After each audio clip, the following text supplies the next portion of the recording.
Selamat malam Bu Putri, selamat malam teman-teman semuanya.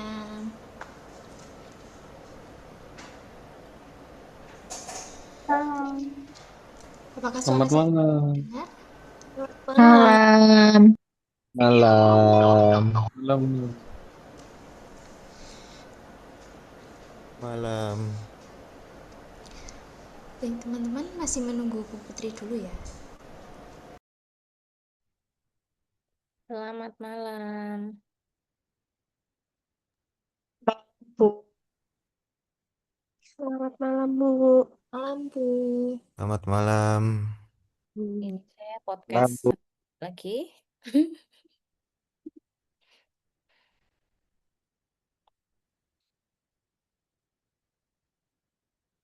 Iya, ini yang hadir sudah 28 dari, bentar, simaknya berapa ya? 10 tambah, genap ya. 21, 10, 31. 31 ditambah 7, 8 ya.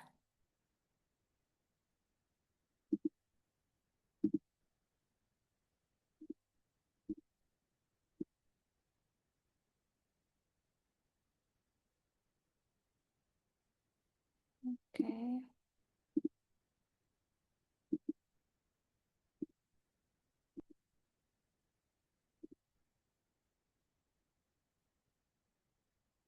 kurang 8 ya. Mau nunggu 5 menit atau 2 menit lagi atau mau dimulai sekarang?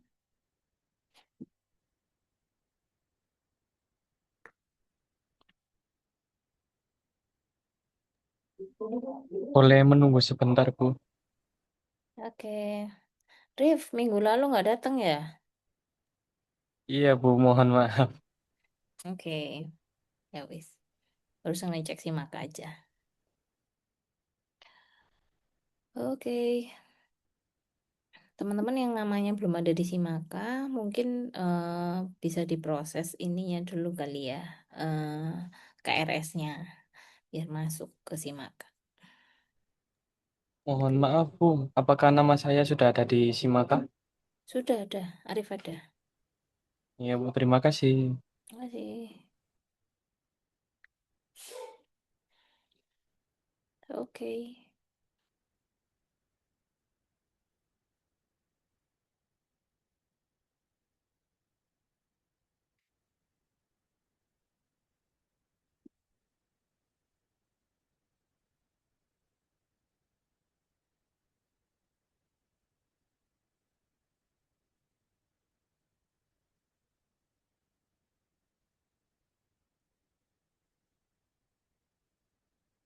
Mau tahu dong teman-teman sudah pernah tes DISC belum ya? Tes Belum, apa itu, Bu. Bu? DISC tes ya mungkin lebih ke personality test yang ngelihat saat gaya komunikasi. Belum Kalau pernah, Bu. belum ya, Belum Belum pernah. yang pernah, Bu. Kayaknya belum pernah ya. waktu SMK kemarin. Oh, SMK sebagian mungkin sudah, sebagian belum ya. Coba ini teman-teman sambil nunggu yang lain ngisi-ngisi aja lewat.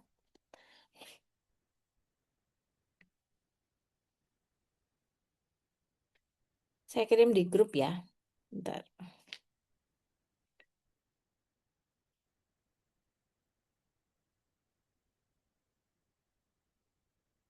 Komunikasi bisnis.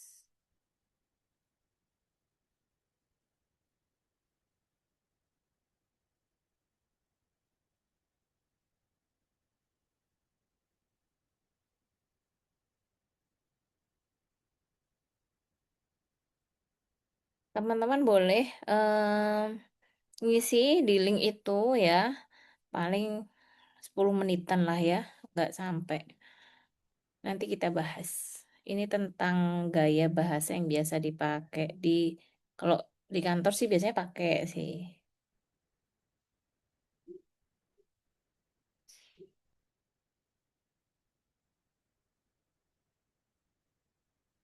Hasilnya nanti aja bareng-bareng dibahas. Jangan disebut, oh saya ini, saya itu gitu ya. Dikerjakan aja. Oh itu cara jawabnya. Sekalian saya kasih tahu itu ada P sama ada yang K. Jadi satu pertanyaan kayak ada kolomnya gitu.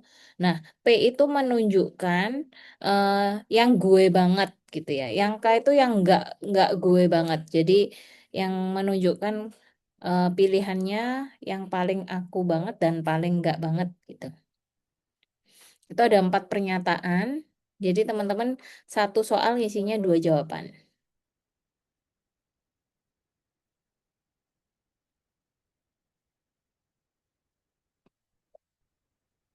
10 menit ya.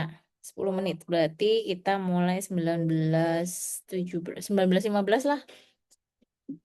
8 menit. Kerjain dulu ya.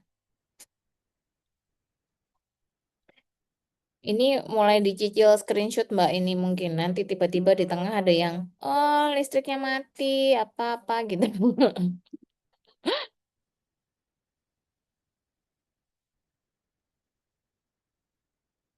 Bu Ratna izin tanya, Ya, itu kan nomor itu ada 4 pertanyaan, bisanya cuma jawab satu Bu ya? jawab 2 bisa. Jadi satu yang P, satu yang K. Oh iya. Nah, berarti nggak bisa misal P2 itu nggak bisa ya, Nggak harus P bisa. sama K. Oh ya, Ya, P dan K. Jadi nggak boleh P2, P3 nggak boleh. ya. P dan K. Baik Bu, terima kasih. Yuk,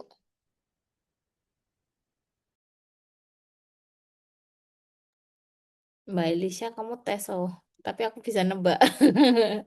Kamu ikut Gimana? tes. Tes yang di grup tuh loh Mbak. Itu kan ada link. Kamu ikut tes. Siap Bu, sebentar nih Bu, baru selesai makan. Oke, oke. Oke. Nanti tapi tak tebak ya. Aku ngerti kayaknya Mbak Elisha. Siap Ibu.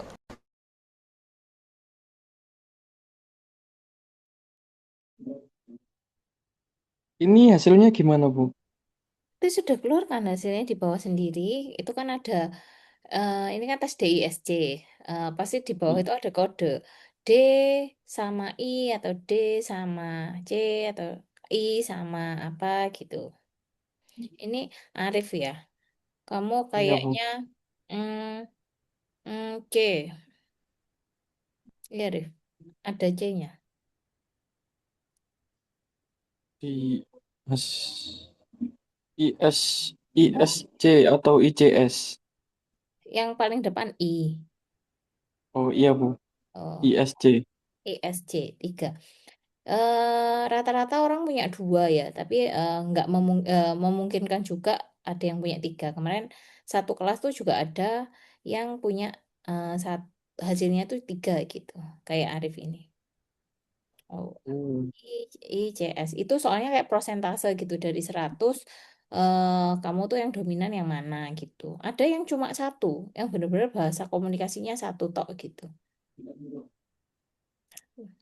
Dibaca aja hasilnya nanti kesimpulannya atau karakter-karakternya nanti kita bahas bareng di kelas. Ada yang sudah lagi selain Arif? Saya sudah, Bu, tapi nggak paham ini gimana Yang bawa maksudnya. sendiri kamu pasti ada D-nya. Benar nggak? D sama I. Bentar, Bu. Bawa sendiri, maksudnya mana tuh, Bu? Hasilnya itu kan keluar hasilnya. Baca itu kan bawah sendiri tuh ada hasilnya tuh. Dimensi ini tuh, Bu. Hah? Ikhtisar intervensi ini. Ya, ikhtisar. Intervensi. Interpretasi. Ya, heeh. Yang DISCN ini. Ya, punyamu apa? C, Bu. C. Oh, C. C aja. C sama apa? C saja, Bu. C saja. Iya, Bu, ini. Yang Hmm. bawahnya tabel itu loh, Bu. Ya, betul. Iya, C saja, Bu. Atau yang atas sendiri itu ada keterangan yang di bold hurufnya, itu hasilnya biasanya. C. C C, Bu. doang. C aja, enggak C I, C, Iya, C D enggak. C saja, Bu. Wow, ini ada yang dominan C. Terus Apa itu, Bu, artinya, Bu? nanti dibahas bareng. Oh. Iya, Bu. Mbak Alicia pasti S. C. Yang udah. Bill, kamu apa, Bill? Iya, Bill. Saya, Bu. Mm. D atau CD, Bu? D atau CD. C, D. Iya. Oh, berarti depannya D, dominan. Oke. Iya. Beta apa beta? C, Bu. C. Iya. Ya udah lagi Fortina I. Amanda D. Nebak-nebak aja nih. Yang di bold kan, Bu, ya? Mm-mm. Belum, Bu. SC. SC. Wow. Berbeda dari ini ya ternyata. Tebak-tebakan. Yang sudah lagi siapa? Yang sudah lagi? Boleh loh nulis di kolom komentar. Bu, punya saya kok hilang ya, Bu, tadi. Ulang, ulang. Ulang kalau hilang. Siapa ini? Saya sudah, Bu. Bayu. Kamu apa, Bay? C, Bu. C. Wah, wah, wah, wah, wah, wah. Anak-anak ini banyak yang C sih. Saya SC. sudah, Bu. Apa, Rani? Pasti SC. ada S-nya. SC. Aninda Nur Rahmah. SC juga.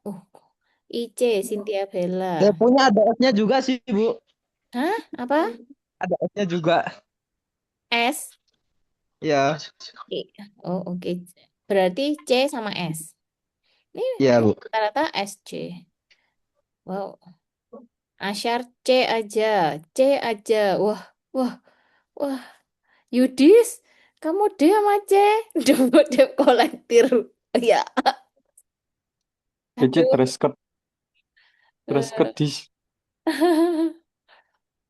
Sophie SCS. Zahwa SC. Hah? Anak-anak ini kenapa banyak SC beneran nih hasilnya? Wow. DC. S. Beta S. Safety. D. C. D. Dominannya di D. Biasanya kalau ada stripnya itu yang dominan yang ada S-nya. Hah, ini siapa? Arif IS, CII, ICS kok pusing sih, Rif? ISC, Bu, atau ICS. Oh, SC Rahmat Arya. Punya saya 3 sendiri apa ini, Bu? Saya tidak tahu. Nanti dibaca nanti. Sebenarnya rata-rata ya 2. Maksudnya rata-rata 2. Cuman kamu mungkin beberapa galau. Jadi milih yang mungkin jawaban awalnya I gitu ya. Tapi nanti di pertanyaan yang hampir mirip, itu kamu milih yang lainnya gitu. DISC saya. Ya apa? Iki gak tes iki. Ersan. Ayo San. Saya tes, Bu. Ayo.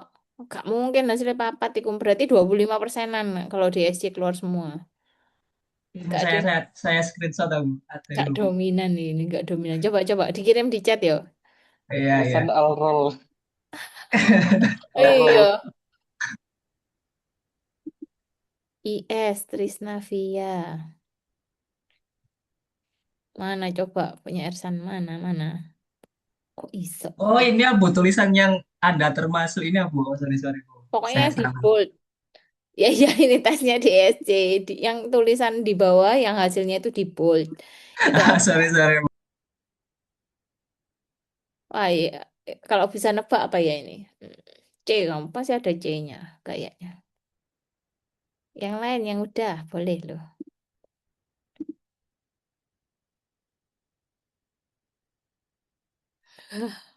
D Wah, atau CD saya, Bu. hah? D Iya. atau? Atau C strip D. Wah. Oh, C atau C strip D. D atau C strip D gitu. Oh, oke. Berarti mirip Yudis ya. Wah, wah. Makanya nggak ada yang mau on cam, nggak ada yang I. Kalau orang I itu biasanya oke lah ya on cam gitu. Wah, Ayo teman-teman yang belum on cam bisa on cam dulu. Ayo, ayo, yang on cam kita catat amal kebaikannya.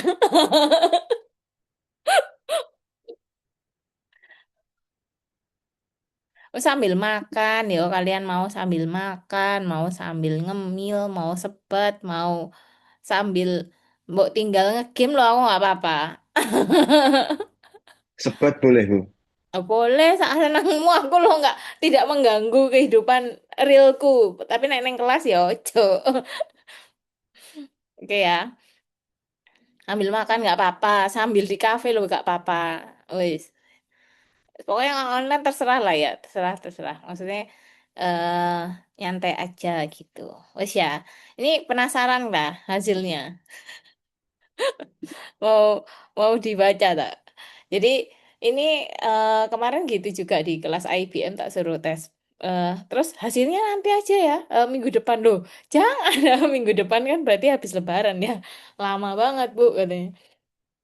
Jadi eh apa sih itu sih? Belum tak buka. Materinya di mana ini? Oh ini. Ini tuh ilmu komunikasi yang cukup tua sebenarnya. Maksudnya tua itu cukup lama dipakai. Aku kerja pertama aja udah dikasih ini gitu. Udah di coba tes ini gitu. Salah. Yang mana ini? Udah kelihatan ya. Jadi ceritanya adalah di perusahaanku yang pertama dulu, tesnya selain psikotes, gitu ya, tes IQ atau apa kayak gitu-gitu. Salah satunya ada satu tes yang namanya DSC. Ini sebenarnya ternyata setelah setelah masuk dan mendalami dan sekarang bisa ngetes gitu ya. Dulu ngetesnya masih manual, jadi ngitung D-nya berapa, S-nya berapa gitu. Sekarang udah banyak apps yang gratis-gratis kayak gini buat ngetes gitu. Em, ini tuh sebenarnya bahasa komunikasi dibagi empat domain atau empat tipe yang berbeda. Jadi teman-teman ini sebenarnya kalau kalian ngerti orang lain tipenya apa, kalian bisa nyesuaiin gaya bahasanya itu juga. Tapi ini dominan adalah ngerti karakternya kita tuh apa. Ada empat. Jadi yang pertama, oh sorry, dari sejarahnya dulu ya. Jadi ini tuh sudah lama banget dikembangkan oleh William Moulton Marston sebagai alat perilaku sebenarnya. Jadi perilakunya dilihatnya dari mana? Dari interaksi dan respon di lingkungan kerja gitu. Jadi ini bukan tes kepribadian ya. Ini bisa beda. Jadi kalau kalian di lingkungan yang menerima kalian, terus pendapat kalian diterima, itu teman-teman biasanya D-nya tuh muncul gitu. D atau I-nya muncul kalau kalian nyaman gitu. Tapi ketika teman-teman misalkan dalam kondisi pindah kantor anak baru itu pasti starting awalnya S gitu. Maksudnya apa? Masih mendengarkan suara terbanyak dulu kayak gimana, kayak gitu. Jadi tergantung itu kadang-kadang bisa berubah gitu. Aku dulu awal-awal I gitu ya, kerja di awal I ada D-nya gitu. Tapi kayak prosentasenya I-nya ke 65-an gitu, sisanya baru D gitu. Nah, lama, sudah kerja lama, sering mutusin sesuatu, kasih amanah, ngerjain sesuatu. Lama-lama D-nya lebih dominan sampai sekarang gitu. Jadi eh, setelah beberapa kali tes, oh ternyata masih di posisi D ini. Jadi kalau dulu mungkin awal-awal ya eh, masih awal kerja gitu ya, beramah tamah dengan senior segala macam, aku pakai I gitu. Nanti apa sih itu sebenarnya? Jadi ini ada 4 gaya. Jadi yang pertama adalah dominan. Dominan itu biasanya orientasinya hasil ya teman-teman. Jadi biasanya kalau ditarget segala macam itu jadi triggernya dia, jadi makanannya dia. Dan orangnya biasanya cepat. Makanya teman-teman kalau lihat cara ngomongku cepat. Orang S tuh biasanya yang kalem. Itu makanya kadang-kadang aku nebak-nebak orang, oh ini pasti ada S-nya. Soalnya pasti rata-rata orang S tuh kalem gitu. Terus kemudian tegas dan to the point sebenarnya langsung kalau ngomong ya udah nggak terlalu kayak kalau orang I itu pasti karena dia mikirin orang lain atau dia biasanya tertrigger sama pendapat orang lain gitu ya. Itu kadang-kadang jagain gitu masih gak enakan gitu ya. Terus orangnya biasanya cukup ramah, optimis, antusias gitu. Orangnya biasanya kalau pakai baju warnanya cerah-cerah kayak gitu-gitu, nah, itu kadang-kadang bisa ditandain kalau dia tuh orang I gitu. Terus orangnya cukup persuasif gitu. Nah, kalau dalam satu lingkungan kerja, kalau misalkan orang I ini lagi nawarin sesuatu, ngajak makan siang gitu, pendapatnya dia akan jauh lebih didengarkan daripada pendapatnya orang S gitu. Nah, orang S ini orang yang mengutamakan harmoni. Jadi nggak mau berantem sama orang gitu ya. Nggak mau repot gitu ya. Maksudnya nggak mau repot perlu konfrontasi sama orang lain gitu ya. Makanya dia mengutamakan kerjasama dan stabilitas di lingkungan kerjanya gitu. Kalau ada polling gitu, dia akan milih suara terbanyak pasti karena nggak mau repot, nggak mau gegeran gitu. Dan biasanya tipe yang sabar dan suportif gitu. Ada apa, yuk wes dikerjain bareng gitu, nggak terlalu mau konfrontasi sama orang. Kalau orang C ini, conscientiousness ini, aku biasanya pakai kata-kata yang lebih gampang, yaitu compliance. Jadi orang-orang yang sangat fokus sama kualitas, suka detail gitu ya. Takut salah karena eh, value dia itu akurat dan analitis gitu, dan sistematis gitu. Jadi kalau orang-orang C ini, kalau misalkan ya, eh, mau gini, kalau mau beli handphone ya, tak kasih caranya. Kalau mau beli handphone aja, orang D ini, dia tahu kira-kira eh, apa sih yang tak jadiin standar. Oh, gini wes, harga wes, aku punya uang segini gitu. Ya wes, orang dia mutusin beli handphone paling eh, survei di 3 tempat gitu ya, atau tiga tiga e-commerce cukup gitu. Orang I ini dia akan beli yang sekarang lagi hype apa ya, yang orang-orang ini seneng apa ya gitu melihatnya orang ini. Jadi dia beli berdasarkan value supaya dia terrekognisi di lingkungan sosialnya gitu. Karena orang I itu biasanya apa ya bahasanya itu social butterfly. Ya, jadi dia biasanya temennya banyak kayak gitu-gitu. Kayak Vidi lah ya, yang barusan meninggal tuh pasti Ipol, I mentok dia tuh. Terus steadiness. Nah, steadiness ini orang yang misalkan kalau beli handphone dari sisi keperluannya apa wis gitu. Jadi nggak terlalu misalkan kalau misalkan oh budgetku segini ya wis aku nurutin budgetnya segini aja, atau aku perlunya tipe yang ini karena buat apa gitu. Jadi punya standar tapi yang nggak terlalu eh, berpengaruh dengan mungkin orang lain segala macam, itu nggak terlalu gitu. Kalau orang C ini kalau mau beli handphone, dia akan survei dulu, lihat review dulu di YouTube ya, 10 channel gitu-gitu ya, review banyak banget ya. Terus lihat komparasi harganya yang paling murah mana Kak. Beda 10.000 aja dia akan pindah ke toko sebelah gitu orang C itu. Jadi dan orang-orang C ini kecenderungannya ya, ini fun fact-nya adalah eh, cukup overthinking gitu. Karena akurasi, nggak mau kelihatan salah gitu-gitu ya. Jadi orangnya ini. Nah, ini kalau orang D itu prioritasnya hasil. Jadi kalau dikasih sesuatu target dia semangat banget. Makanya prioritasnya juga mengatasi tantangan. Biasanya problem solver karena orangnya satset gitu. Terus motivasinya mungkin kalau di tempat kerja itu kayak ada pencapaiannya kayak gitu ya. Mungkin jabatan, mungkin ada otoritas tertentu yang mau dia dapetin kayak gitu-gitu. Dan ketakutannya orang-orang D ini takut kehilangan kendali. Kadang-kadang karena pace-nya, kecepatannya sama orang lain beda, itu kadang-kadang nggak sabaran tuh dan dianggap lemah gitu. Itu nggak suka orang D itu. Kita bisa kok gitu biasanya. Dan gaya komunikasinya langsung to the point gitu. Dan biasanya orang D ini sukanya ngomongin fakta, data kayak gitu. Jadi makanya biar cepet aja, biar ringkes gitu. Nah, kalau orang I ini prioritasnya mempengaruhi dan membujuk orang lain. Orang-orang sales ini wes banyakan pasti orang I gitu. Karena gaya hidupnya sehari-hari mereka biasanya ya senang kumpul sama banyak orang, komunitas. Biasanya kalau dari tongkrongan satu ke tongkrongan yang lain, dia punya cerita yang bisa di-sharingkan gitu. Jadi motivasinya popularitas, hubungan sosial yang bagus, dan ada pengakuan kayak gitu. Jadi kalau bercandaannya anak-anak, wah nggak usah di ini aja wes, nggak ini ketakutannya karena diabaikan, wes diabaikan aja was gitu katanya Rek kemarin.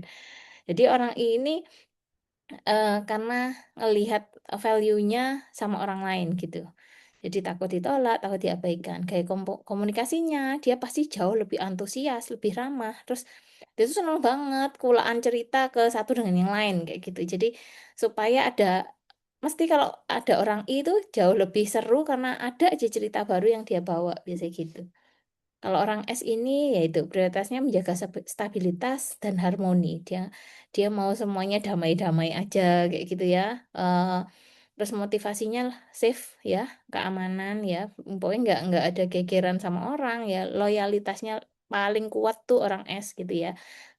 Terus sama jagain yang namanya kerja sama gitu. Ketakutannya. Nah, kalau orang D itu dikasih kerjaan mendadak itu pasti mau aja gitu. Ayo kerjain, coba dulu gitu. Tapi kalau orang S ini dia nggak bisa dadaan gitu. Jadi takut ada perubahan dan konflik itu mereka nggak suka gitu. Kalau bisa ya konflik ini sebisanya dihindari gitu. Nah, gaya komunikasinya sabar. Biasanya orang S ini kecenderungannya kalau dikomunikasi dia akan jadi pendengar yang bagus, baik gitu ya. Terus fokus sama kebutuhan orang lain. Makanya orang S ini kadang-kadang lebih mengutamakan kepentingan umum daripada kepentingan pribadinya gitu. Gimana Mbak L? S kan? Iya lagi, Bu. Iya lagi ya. Kayak gini ngomongnya kalem kayak gini. Beda banget tuh. Makanya kadang-kadang aku di kelas tertentu aku minta maaf ya kalau kecepatan tolong diinfo gitu. Karena memang kebiasaan ngomongnya cepet, jalannya cepet kayak gitu. Ya memang kebiasaan aja sih gitu. Terus ini yang conscientiousness ini memastikan akurasi dan kualitas. Jadi prioritasnya itu. Jadi memang kalau gampangnya orang C ini perfeksionis teman-teman. Maunya yang pol-polan sebenarnya. Jadi motivasinya kesempurnaan dan suka detail. Jadi kalau ngomongin data, angka, ngomongnya makin detail makin senang gitu. Kalau orang D ini nggak terlalu suka detail gitu. Terus ketakutannya ya karena orang-orang yang sini selalu memitigasi resiko di depan, jadi takut salah dan takut kritik gitu. Terus gaya komunikasinya analitis, terstruktur. Orang C ya, kadang-kadang saya salah menebak orang S dan orang C karena apa? Orang C ini juga ngomongnya pelan, pelannya tapi terstruktur. Dia menata bahasanya satu, dua, tiga gitu supaya urutannya mana sih gitu biar nggak salah aja gitu dan fokus sama data.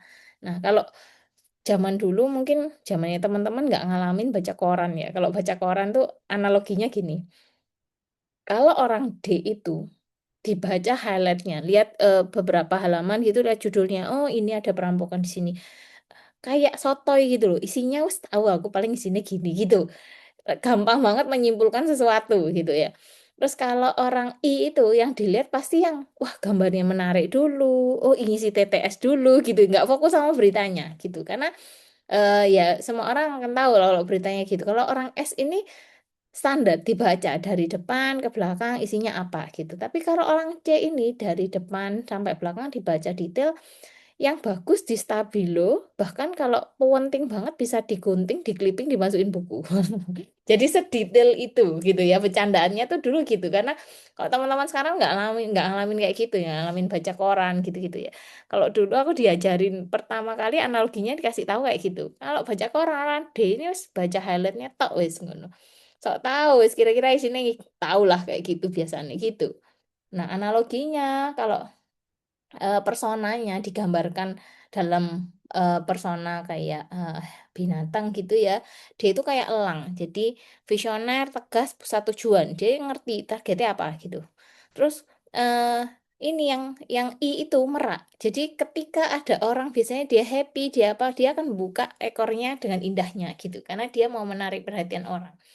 Jadi persuasif, menyenangkan, fokus sama hubungan. Kalau S ini merpati, simbol perdamaian dunia gitu ya. Jadi merpati itu damai, orangnya setia, sabar, stabil gitu. Kalau C ini burung hantu. Jadi burung hantu ini kalau di sisi pendidikan tuh value-nya gede banget sebenarnya. Jadi rata-rata apa sih analogi binatang yang dipakai untuk pendidikan tuh pakai burung hantu atau elang sih kadang-kadang kita pakai elang. Nah, karena burung hantu itu sangat akurat banget ya, analitis dia akan ngelihat dulu sekelilingnya, bahkan dia bisa ngelihat kepalanya muter 36 ya, 180 apa 360 ya, aku lupa. 180 kayak supaya dia bisa ngelihat berbagai sisi untuk ngambil eh, ngelihat di sekelilingnya dia ada apa gitu. Dan ini 360, Bu. ya 360. Terima kasih. Nah, penerapannya kalau di dunia bisnis ya, apalagi dalam kesehariannya kita gitu kan ya, itu sebenarnya gampang banget untuk berkomunikasi, membangun tim yang efektif. DSC ini dipakai banget di BCA. Jadi di BCA itu di name tag-nya itu di garisnya ada warnanya sebenarnya. Ada warna merah, ada hijau, ada jadi D itu merah, I itu kuning, eh S itu kalau nggak biru, aku lupa ya, biru, C itu hijau gitu. Jadi ada garisnya supaya apa? Ketika kamu misalkan ngomong sama atasanmu yang D, terbiasa kalau misalkan oh aku orangnya C tapi aku mau ngomong sama atasku D. Jadi gimana caranya kamu menyampaikannya secara ringkas dan to the point gitu. Kita tahu bahasa yang dia pakai tuh apa sih, orangnya satset nih, ini orangnya S. Jadi kalau orang S tuh kecenderungannya sabar, mau mau dicurhatin, mau Bu ini ada keluhan gini gini gini gini, dia pasti dengerin gitu. Nah, tujuannya seperti itu. Jadi di tempat kerja kita bisa menyesuaikan gaya komunikasi ini gitu. Mungkin juga pendekatan. Jadi beberapa sales itu pakai DSC. Ada dulu kita dibekali kartu nama, warnanya ada 4. Kliennya suruh milih. Dulu tuh kan kalau ketemu klien harus ngasih kartu nama ya. Kebetulan kita punya kartu nama yang dibentuk DSC. Nah, itu kartunya ada 4 warna ini. Disuruh milih. Orang tuh kecenderungan yang dipilih pertama, yang dipilih itu kan warna kesukaannya dia. Dan kadang ada kaitannya sama DSC ini gitu. Jadi kita tahu, oh bapaknya ini merah, oh bapaknya ini dominan, orangnya berani, orangnya gini-gini. Jadi kita bisa menyesuaikan gaya komunikasinya itu. Kemudian juga mengelola konflik. Jadi eh, memang ada yang karakter yang ngebalance gitu ya. Jadi orang es segala macam kayak gitu. Tidak memungkinkan juga kalau kita mengenali gaya bahasanya, kita jadi meminimalisir konflik gitu. Jadi dulu waktu saya di Jakarta di training BRI itu kan lumayan lama ya, aku lupa 3 sampai 5 bulan kalau nggak salah. Atau 6 bulan ya, aku lupa. Pokoknya antara itu dan kita di asrama. Ternyata angkatanku tuh banyak banget orang Batak. Nah, bayangin kalau memang gaya bahasanya orang Batak yang keras seperti itu, terus dia punya D ya gaya bahasanya itu seberapa nggak sabarannya dia gitu ya. Kalau kita nggak ngerti itu gitu. Setelah tahu, setelah lama, wih ternyata baik banget orang-orangnya itu ternyata nggak seperti yang pertama kali kita persepsikan gitu. Ternyata dan hal-hal kayak gitu kalau mestinya tahu lebih dalam gaya bahasanya apa itu pasti jauh meminimalisir konflik gitu di area kantor terutama ya atau di tempat kerja kalian gitu. Terus ini memang ada beberapa tipe ini yang cocok untuk jadi leader, tapi menurutku semua tipe ini berpotensi jadi leader dengan gayanya masing-masing kayak gitu.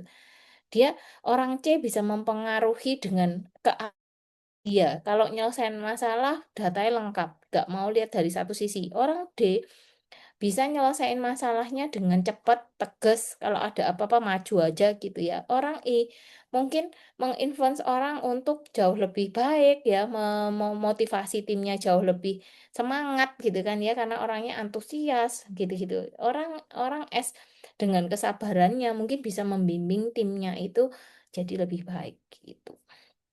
Gimana kira-kira kalau eh, teman-teman sendiri dari hasilnya ini apakah cukup mewakili?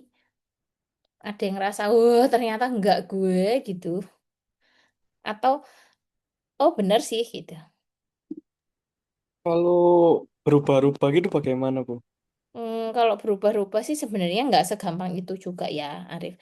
Jadi tergantung situasinya. Gini maksudnya ada hal-hal ekstrim nggak yang terjadi? Kalau kamu di tempat kebiasaannya kayak kebiasaannya kayak gitu dan di tempat baru atau di lingkungan baru nggak banyak yang berubah, ya biasanya nggak berubah-berubah banget gitu. Kayak aku ya wes DI, nggak mungkin kayak aku orang ED tiba-tiba jadi ngalahan gitu, nggak. Kecuali kamu di bener-bener ekstrim apa ya, dipepet banget sama kondisi, rasanya nggak akan berubah. Biasanya berubah ya cuman kamu misalkan kamu C sama I gitu ya, wis paling bolak-balik mana yang lebih dominan dan mana yang sedikit berkurang. Tapi kalau total kebalikan, jadi ini kalau ada yang kebalikan tuh kayak hmm, D sama S, ada nggak di sini D sama S? Itu anomali hasilnya. Karena orang D, Oh, iya, iya iya, itu anomali. Jadi atas ini ada beberapa yang itu kan ada diagram sebenarnya D, I, S, C, D sama D, I, S, C. Pokoknya yang seberangan itu nggak bisa. D sama S nggak bisa. I sama C itu biasanya jarang banget karena orang ini butuhnya sama lingkungan gitu. Nggak butuh data banget gitu. Biasanya justru nggak suka detail orang ini gitu. Nah, kadang-kadang itu jadi anomali juga di hasil tes ini gitu. Gimana menurut teman-teman? Hasilnya oke, nggak akurat atau gimana? Gimana, Rif? kalau saya hampir, kalau dari penjelasan yang Ibu jelaskan tadi ya Bu, Mm-mm. saya kayaknya 50% ke I, 25 ke S, sama 25% lagi ke C-nya. Kayaknya, Kayak gitu iya. Bu. Soalnya Ya, ada yang sedikit relate. itu Kalau ada, D tidak sama sekali Bu. oh, deh, enggak ya. Itu ada grafiknya di bawah yang kalian bisa baca sebenarnya. Kalau bisa baca. Oh, Aku kemarin nggak ngerti, tak screenshot, tak masukin ChatGPT, sok dibacain. Jelaskan dengan bahasa yang mudah dipahami ngono. Soalnya kan kadang kalau membaca grafik, aku kan orang D ya, nggak banyak, iya aku nggak Bu. ngerti data gitu ya. Wes lah coba sih maksudnya apa gitu. Ya wes, ada yang ditanyakan sampai sini? Nggak. Mbak Elisha S aja apa SC apa S atau SC gitu, Bu. oh, SC? Ya itu pasangannya SC, D I S C gitu, D sama I S sama C gitu. Rata-rata banyak. Oke, oke ya teman-teman. Jadi ini sebenarnya eh, teman-teman bisa terapin. Gini, yang paling berat tuh punya D sama siapa yang tadi Yudis kalau nggak salah ya. D sama C. Jadi kalau punya atasan D dan C muatek wis. Wis jan iku. Jadi orangnya detail tapi ya tuh weges, wah buyar kamu. Wis punya bos yang kayak gitu yang paling repot. Ini relate ya, sangat mewakili. Oke. Jadi kayak gitu. Eh ini Ersan D sama C. Kamu ya. Selamat. Selamat yang jadi timnya. Ini juga ada D safety ini ya DC juga. Wah, Yudis, Ersan sama safety ya. Selamat ya. Pasti wah, konflik batin dulu. Ini mau mana yang tak optimalkan kayak gitu. Jadi ya memang masing-masing punya punya ini ya, punya kelebihan dan kekurangan masing-masing gitu. Tapi itu kita ngomongnya adalah gaya komunikasi aja gitu. Gak usah ketawa, hehe gitu ya. Kan lu kamu kalau punya timmu yang pusing maksudnya. Oke, kita lanjut ya materi yang hari ini yang kedua itu. Jadi kalau udah tahu cara diskusinya, cara komunikasinya di kantor kayak apa gitu kan ya. Ini slide saya udah muncul ya. Oke ya. Sudah, Bu. Jadi Sudah, Bu. eh, Betul Bu. kenapa kita ngomong itu seni?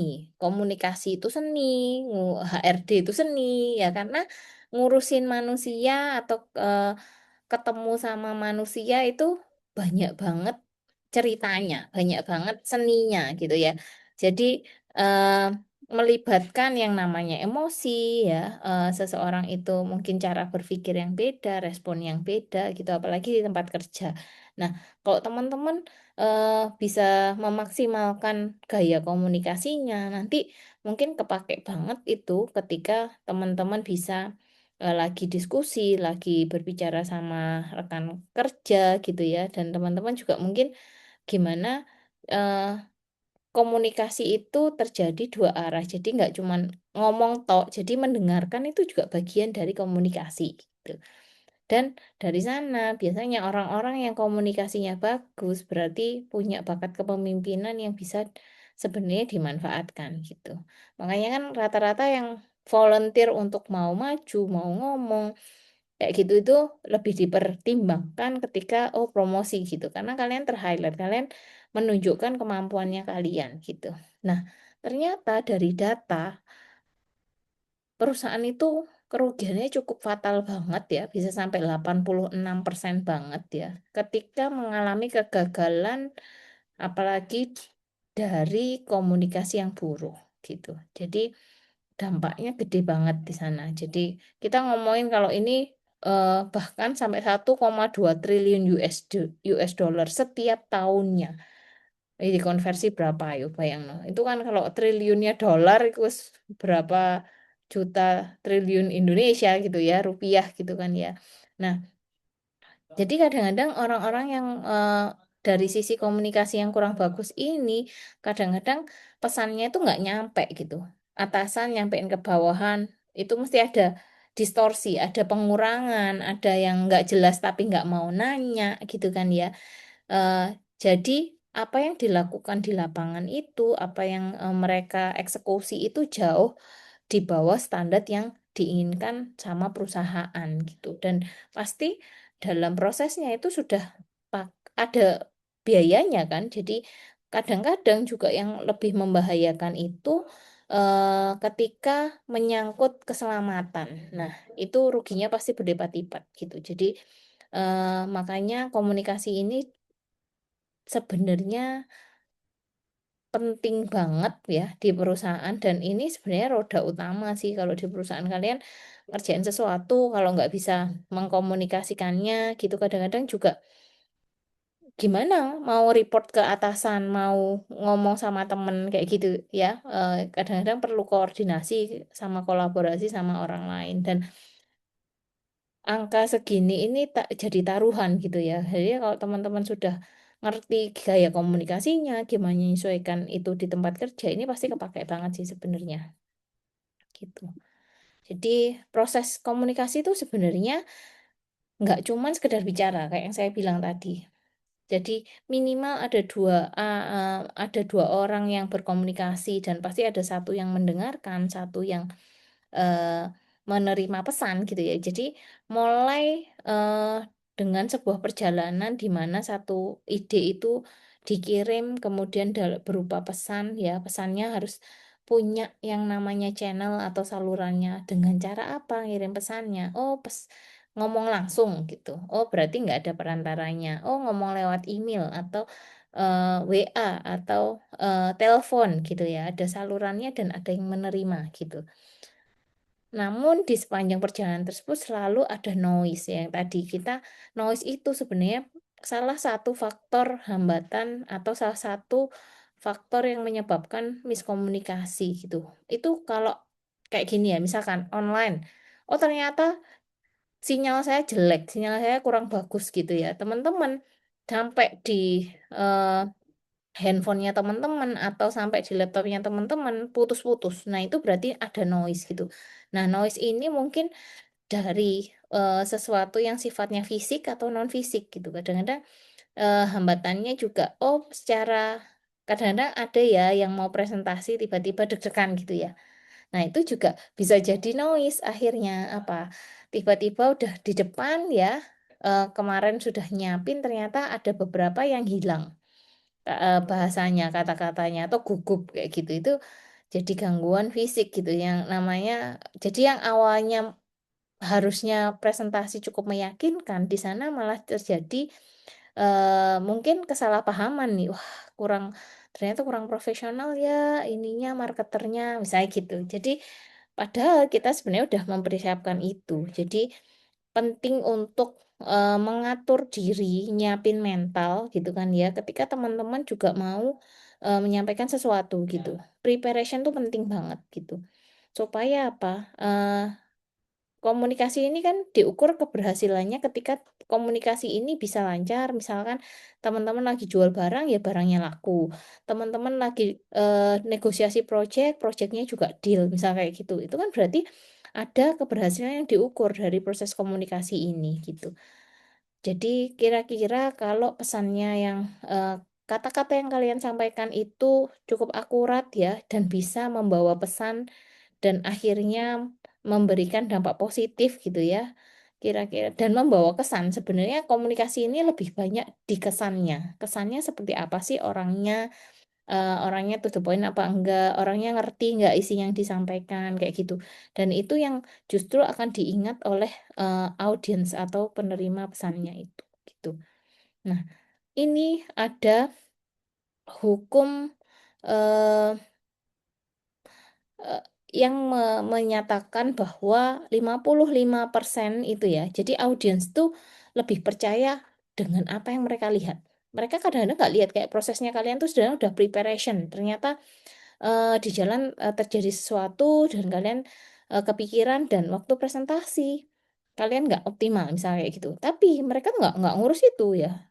Ini hukum Mehrabian ini bilang kalau 55% visual ya itu jauh meningkatkan kepercayaan. Jadi kalau teman-teman presentasi ya usahakan banyak hal yang cukup terwakili di sana, baik lewat bahasa tubuh, postur tubuhnya, ekspresi wajahnya mewakili gitu. Jadi kemudian vokalnya. Nah, vokal ini eh, kemampuan mempengaruhinya 38% gitu ya. Baik dari nada, kecepatan ngomongnya, kemudian intonasi suara, naik turunnya gitu ya.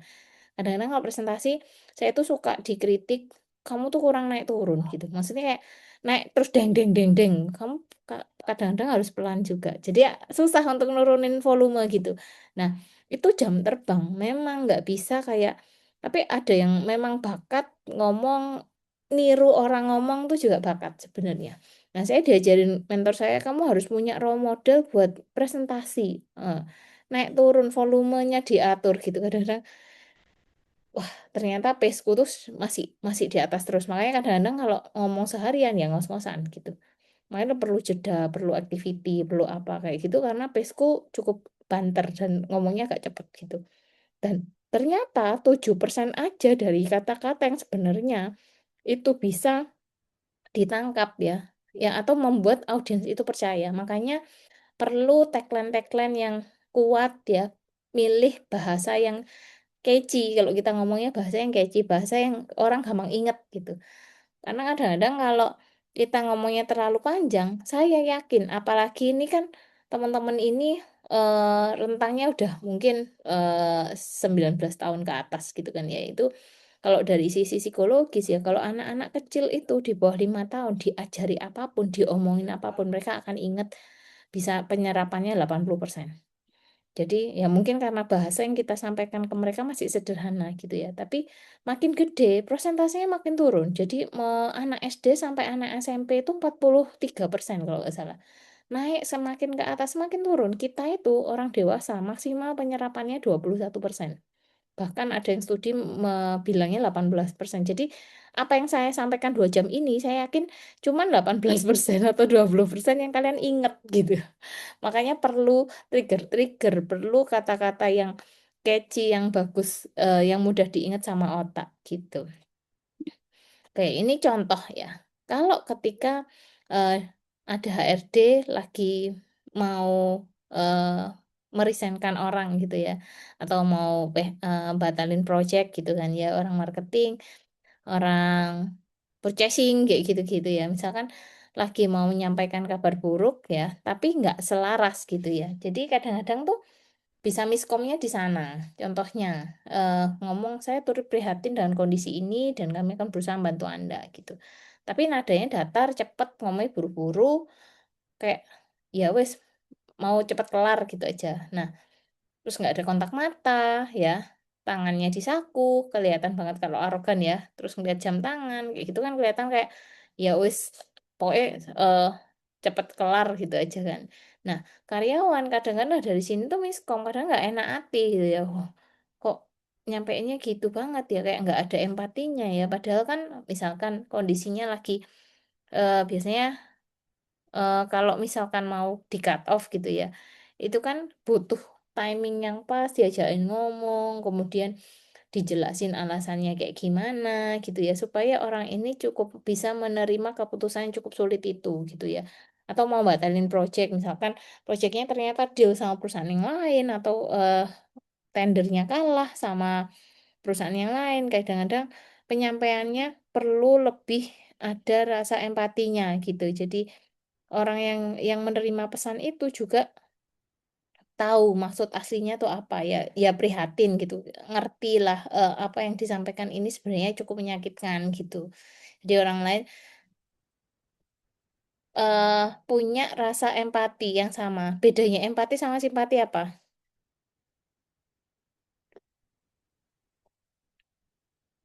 Jangan bilang simpati provider gitu. Ayo, bedanya empati sama simpati apa?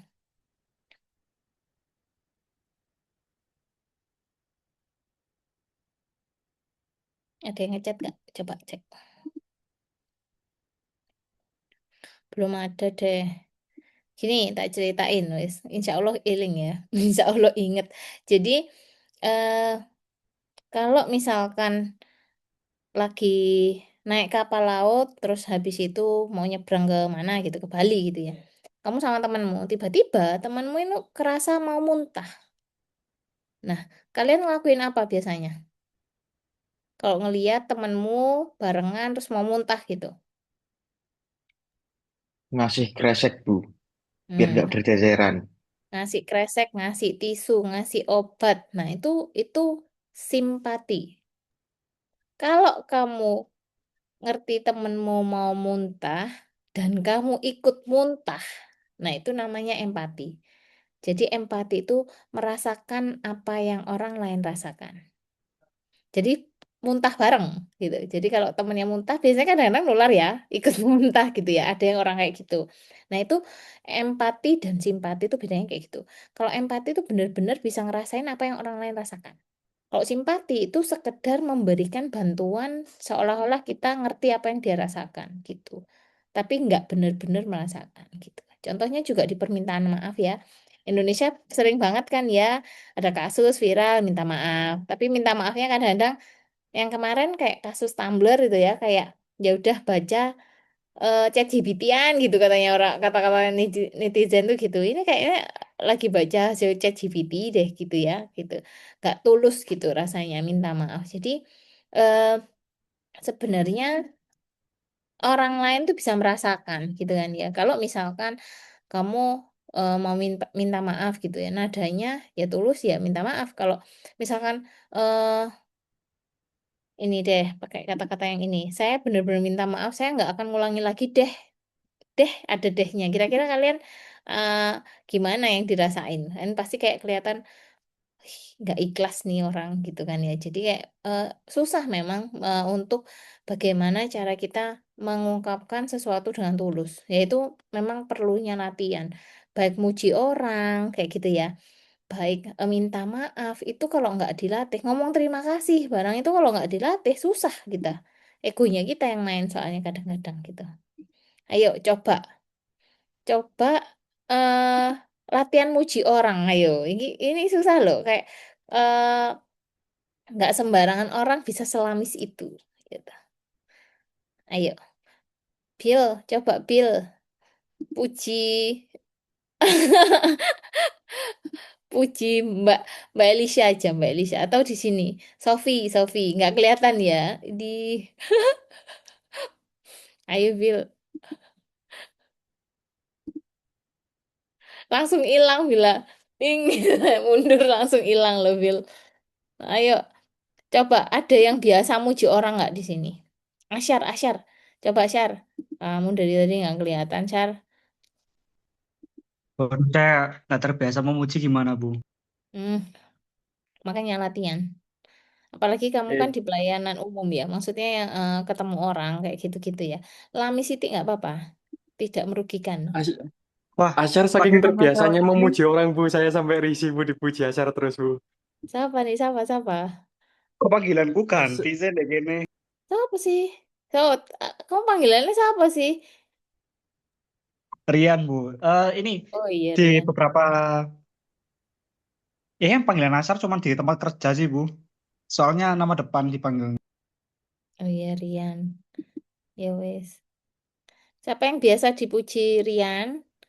Balesen kok oh, dipuji Arif dah. Arif. Saya Bu sampai geli Bu, saya Bu. Saya sampai geli Bu dipuji sama Rian Bu. Ayo, ayo gantian kamu uji sekarang. Nggak bisa Bu kalau sama Rian Bu. Milih wes, milih siapa? Next diem aku tak tunjuk kamu tambahan kalau diem. Muji pacarnya sendiri-sendiri aja, Bu. Waduh, gak ada Mbak orangnya di sini. Masalah ini kan praktek Mbak. Kalau di kelas praktek gimana? Coba ini dimasukin breakout room gitu ya. Muji-pujian gitu. Jalan apa enggak? Paling ketawa tok. Nggak biasa paling. Waduh, apa ya? Padahal ada hal-hal kecil yang mungkin teman-teman bisa sadari untuk muji orang. Misalkan, wah, Malaysia ini eh, selalu on time ya, gitu ya. Terus mesti seger ya, kayak gitu. Itu bagian dari pujian yang ya latihan. Awal mulanya pasti kaku, nggak enak, nggak nyaman gitu. Kelihatan dibuat-buat, tapi lama-lama teman-teman nggak memang biasa muji itu pasti eh, terbiasa gitu. Ya kalau orang Jawa bilang lamis gitu ya lama-lama. Tapi ya jangan setiap ketemu muji gitu. Wah, terus temenmu ini gendeng gitu lah pasti. Eh, Pasti Rian, temen. Rian begitu Bu. Oh, Rian begitu Bu.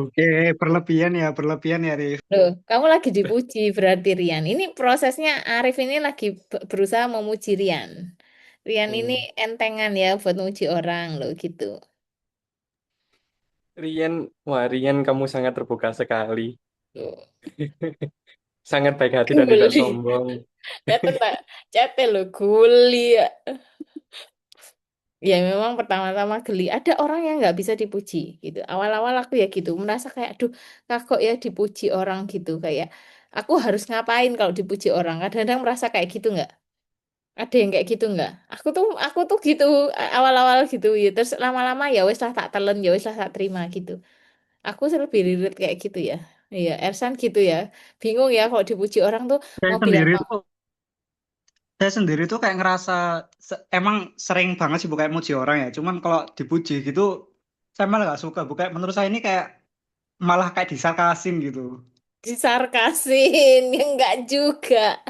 Nah makanya kayak gitu perlu Kamu keterbukaan. tidak boleh begitu Rian. Kamu kan baik hati dan tidak sombong. Ulah wamis lah sini Arif iki. Sini wis terbiasa ya. Jadi memang beberapa ada yang nggak bisa gitu nerima pujian gitu kadang-kadang. Ada yang senang gitu, ada yang kadang-kadang motivasinya tuh ya ini apa sih love language-nya biasanya yang pakai kata-kata itu. Nah itu Word biasanya affirmation Bu.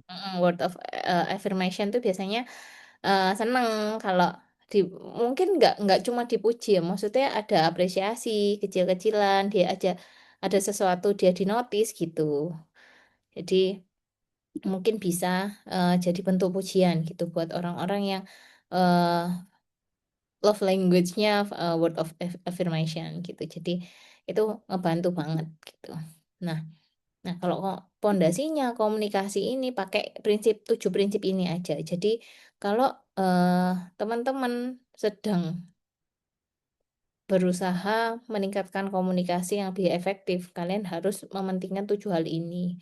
Memang mungkin nggak bisa semuanya dipakai, tapi kalian pakai 5 poin aja kayaknya sudah cukup mewakili, sudah cukup bagus. Yang pertama itu kejelasan ya, perlu clarity, kemudian benar ya apa yang kalian sampaikan tuh benar adanya gitu ya, bukan sesuatu yang terlalu membual gitu ya, atau dibuat-buat gitu atau halusinasi gitu ya. Terus lengkap.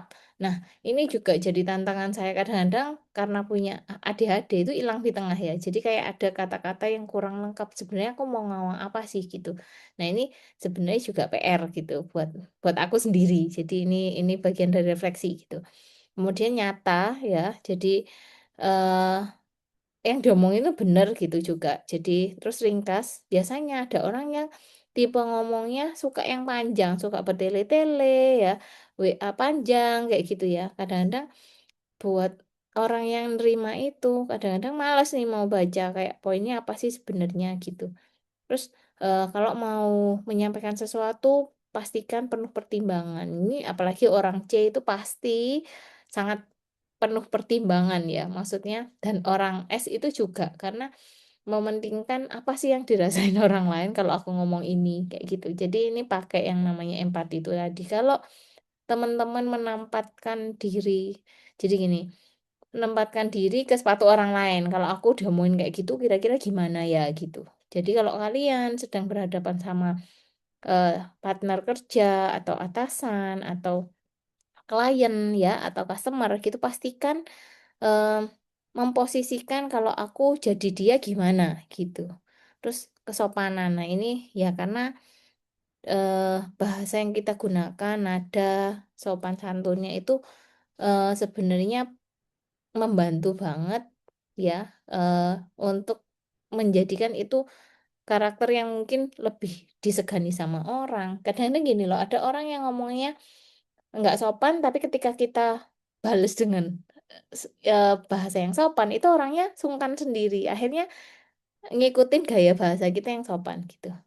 Saya tuh di di kampus teman-teman mungkin ada yang pernah diajar Pak Teguh apa enggak. Pak Teguh tuh saya tuh apresiasi mungkin banyak orang yang mungkin Pak Teguh itu bertele-tele gitu ya. Oh ya, tapi beliau itu kalau nyampein sesuatu ya sopan banget menurutku. Kayak mau nego WA aja sama orang ya siapapun itu ditunjukin, pernah aku sering sih ditunjukin WA-nya siapa gitu, kok bahasa membalasnya itu kok sopan banget gitu ya, meskipun kadang-kadang sedang misalkan ya sedang ada case tertentu gitu ya aku jawab apa gitu, saya lihat balasan beliau itu wah sopan banget sama orang. Dan salah satu mentorku yang ada di Bali, beliau memang spesialisasinya di komunikasi gitu ya.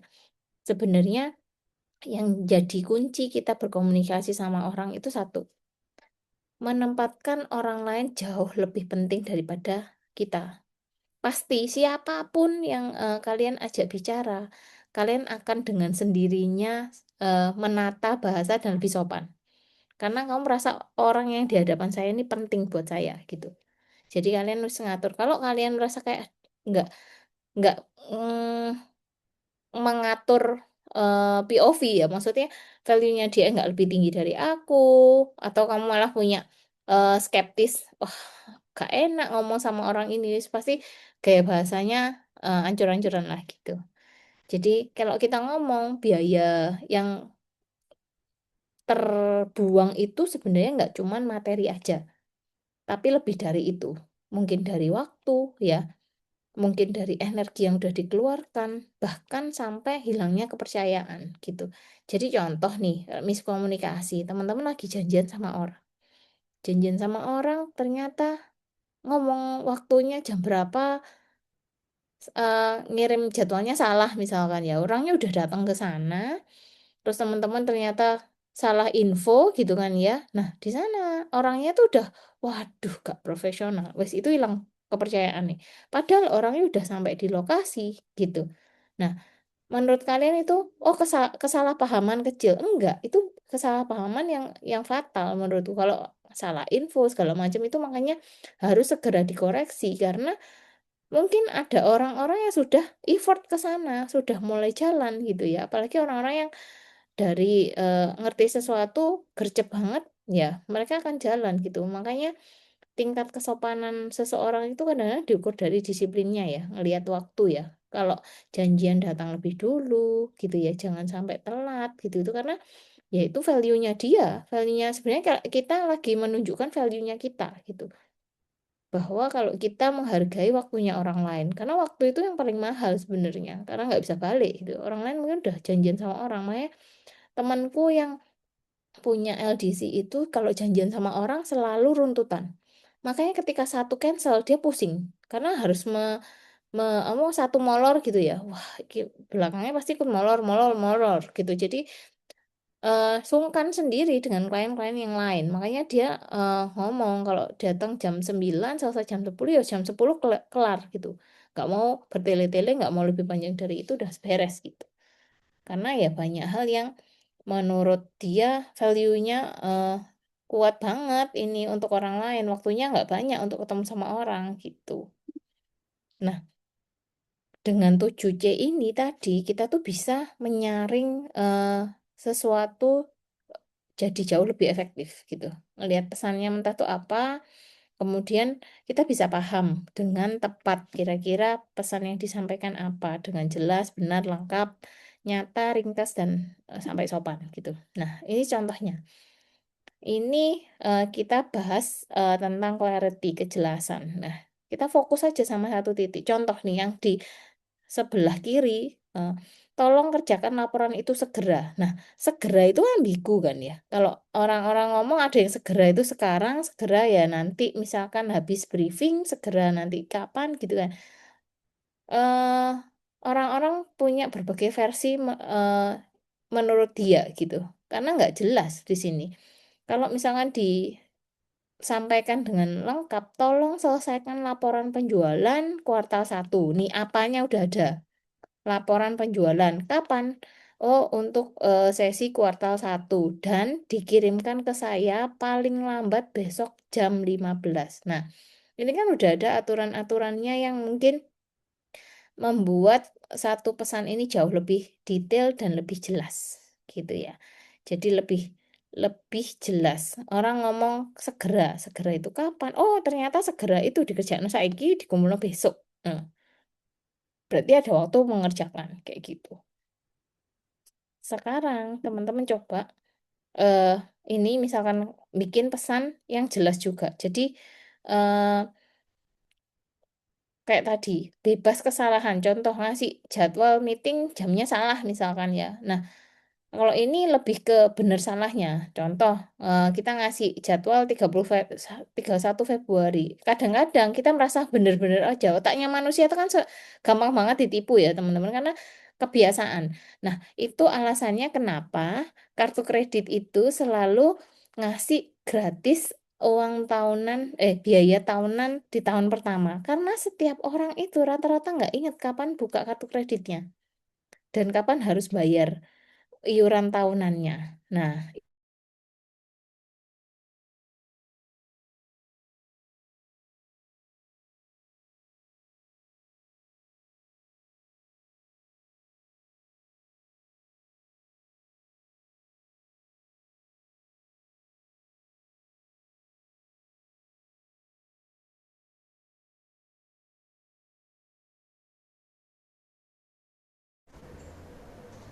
Halo teman-teman, sepertinya sinyalnya Bu Putri sedang terganggu, mohon ditunggu ya.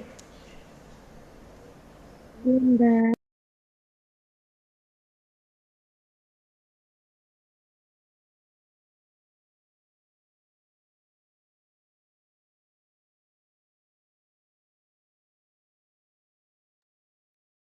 Adakah info bukber? Ayo, ayo.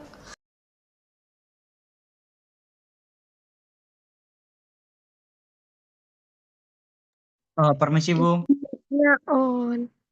Off. Ya, mute mikrofon. gimana? unmute Mbak. Ya, oke, sampai sini ya tadi ya. Jadi eh, informasi juga harus benar gitu. Jadi kalau misalkan mau menyampaikan sesuatu dicek ulang, intinya gitu. Kalau ini misalkan bisa diperjelas dengan pertemuan diadakan pada hari Senin 2 Maret pukul 9 WIB. 2 Maret tahun kapan? Itu juga boleh kayak gitu. Sampai sini ada pertanyaan, komentar. Kalau nggak ada, nah teman-teman pasti di dekat-dekat situ ada kertas kan? Apapun deh, kertas apapun.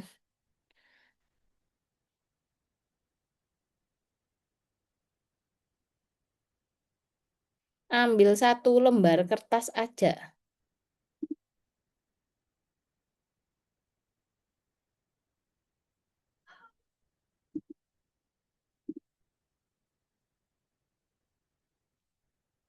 Sudah? Yang sudah ketik angka 1 di kolom chat. Yang sudah punya 1 lembar kertas. Dua. Kenapa ini 2? Andika. 1. Oke. 1.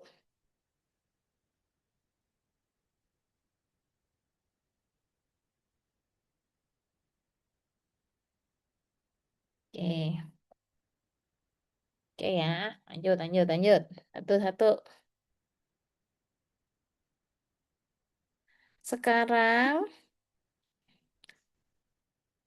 teman-teman kertasnya dipegang sambil merem.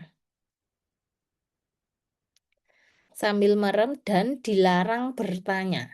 Saya mau ngasih instruksi, tapi teman-teman pegang kertasnya ya sambil memejamkan mata.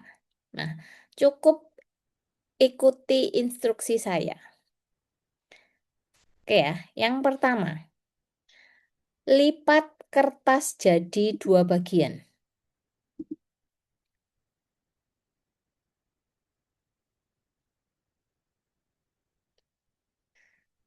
Sudah. Kemudian robek sudut kanan atas kertas Anda.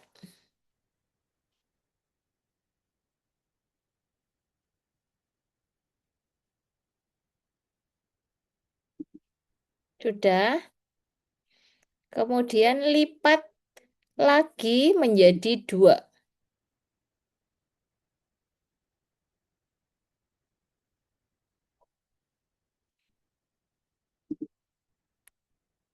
Sudah. Kemudian robek bagian sudut kiri bawah.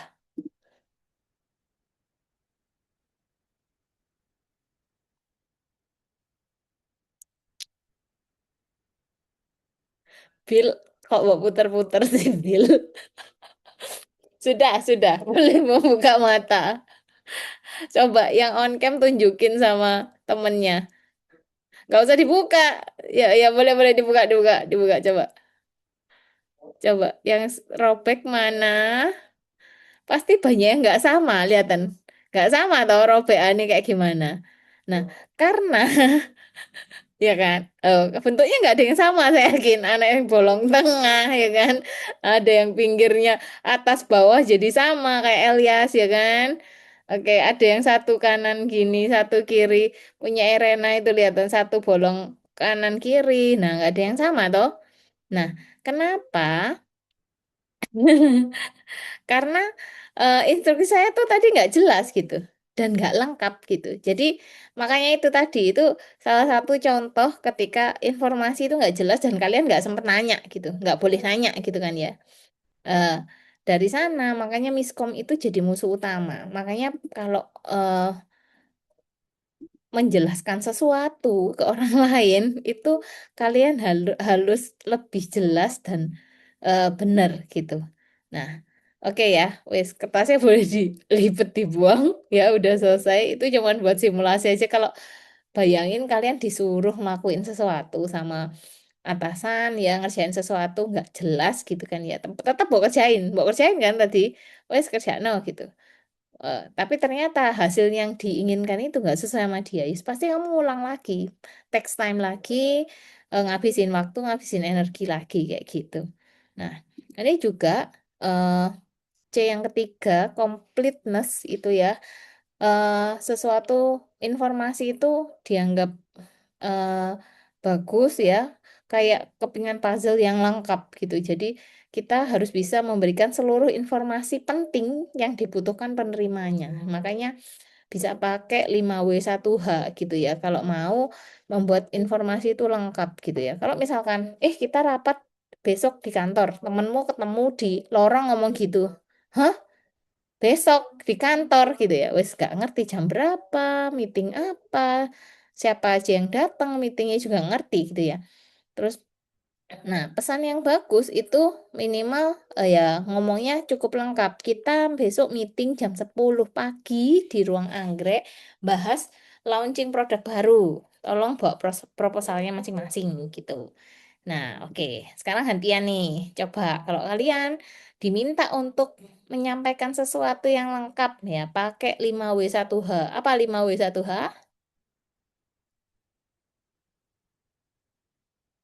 Apa 5W1H?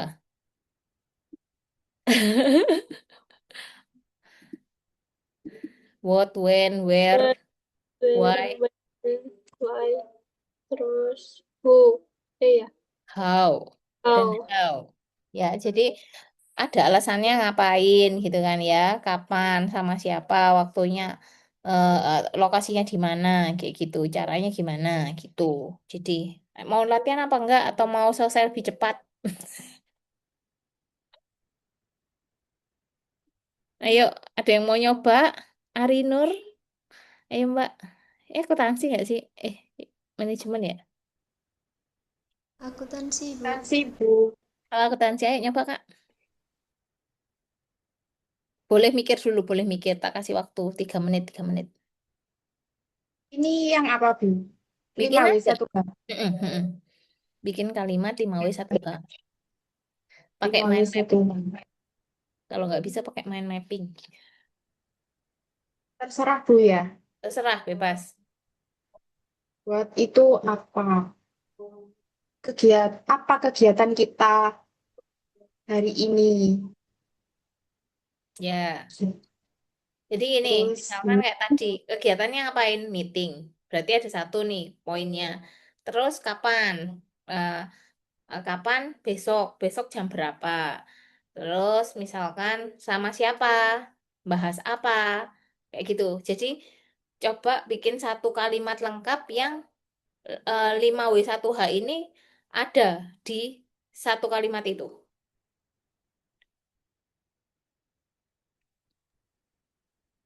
Kak, apa kegiatan kita hari ini? Siapa yang ikut di kegiatan kita ini? Kapan Mm-mm, acara kegiatan kita diadakan? Di mm-mm, mana tempat acara kegiatan ini? mm-mm, Mengapa kita perlu mengadakan acara ini? mm-mm. Bagaimana Terus, cara kita mengikuti kegiatan acara ini? oke, ada yang mau jawab melengkapi kalimatnya? Sorry Bu, ini bikin itu nggak sih Bu? Eh Kayak menyampaikan informasi kan? Mm-mm. Coba ayo Rian. Coba ini tentang kegiatan kerja bakti ya. Buatnya itu melakukan kegiatan kerja bakti untuk membersihkan lingkungan sekitar Mm-mm, yang diadakan oleh seluruh warga RW 5 di mm-mm, hari Minggu pukul 7 pagi di area lingkungan RW 5.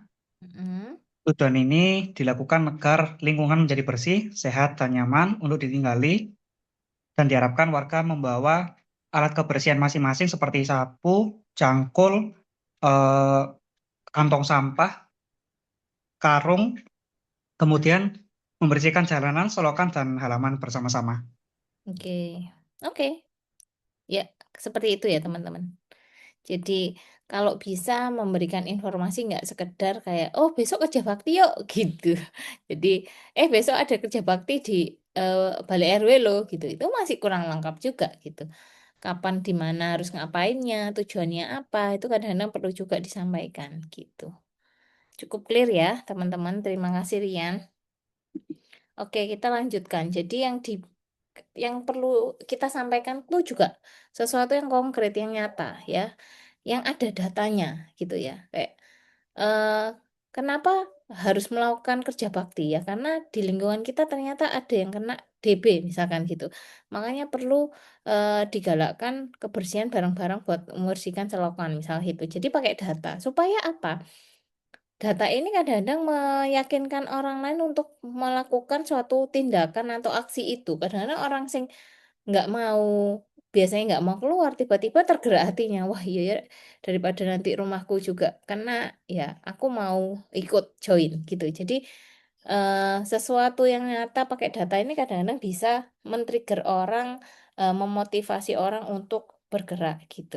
Nah ini juga contohnya orang-orang marketing itu kan biasanya over optimism ya. Jadi orang-orang ini kalau dikasih target, wah eh, bulan ini bisa nggak 1 M? Wah, jangankan 1 M, 2 M juga kita berani. Orang-orang marketing tuh punya nyali yang segitu optimisnya menurut saya. Jadi kadang-kadang harus diimbangi sama data. Nah, kayak gini biasanya kalau ditanyain di meeting, gimana produk yang di launching kemarin? Wah, banyak yang suka produk kita gitu.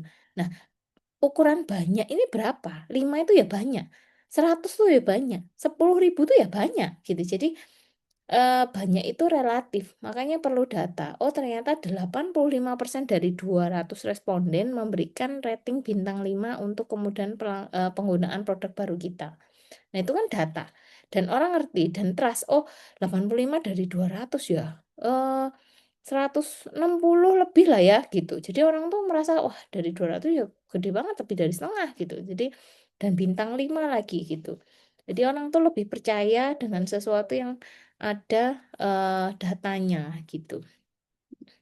Kemudian kita harus bisa meringkas. Nah, saya tuh pernah Bu Eja tuh bikin surat untuk dikirim ke LL Dikti. Nah, kebetulan dikoreksi sama Bu Risa, coret atas. Karena kan biasanya kalau orang-orang Muslim tuh kok pasti ada Bismillahirrahmanirrahim dengan rahmat Tuhan yang Maha Esa bla bla bla bla bla bla bla gitu kan. Coretnya panjang banget sih pembukaannya kayak gitu. Dan itu kayak nggak efektif, pasti nggak dibaca sama orangnya gitu. Jadi Bu Risa tuh mau 1 halaman aja, nggak usah 2 halaman gitu. Jadi coretin gitu.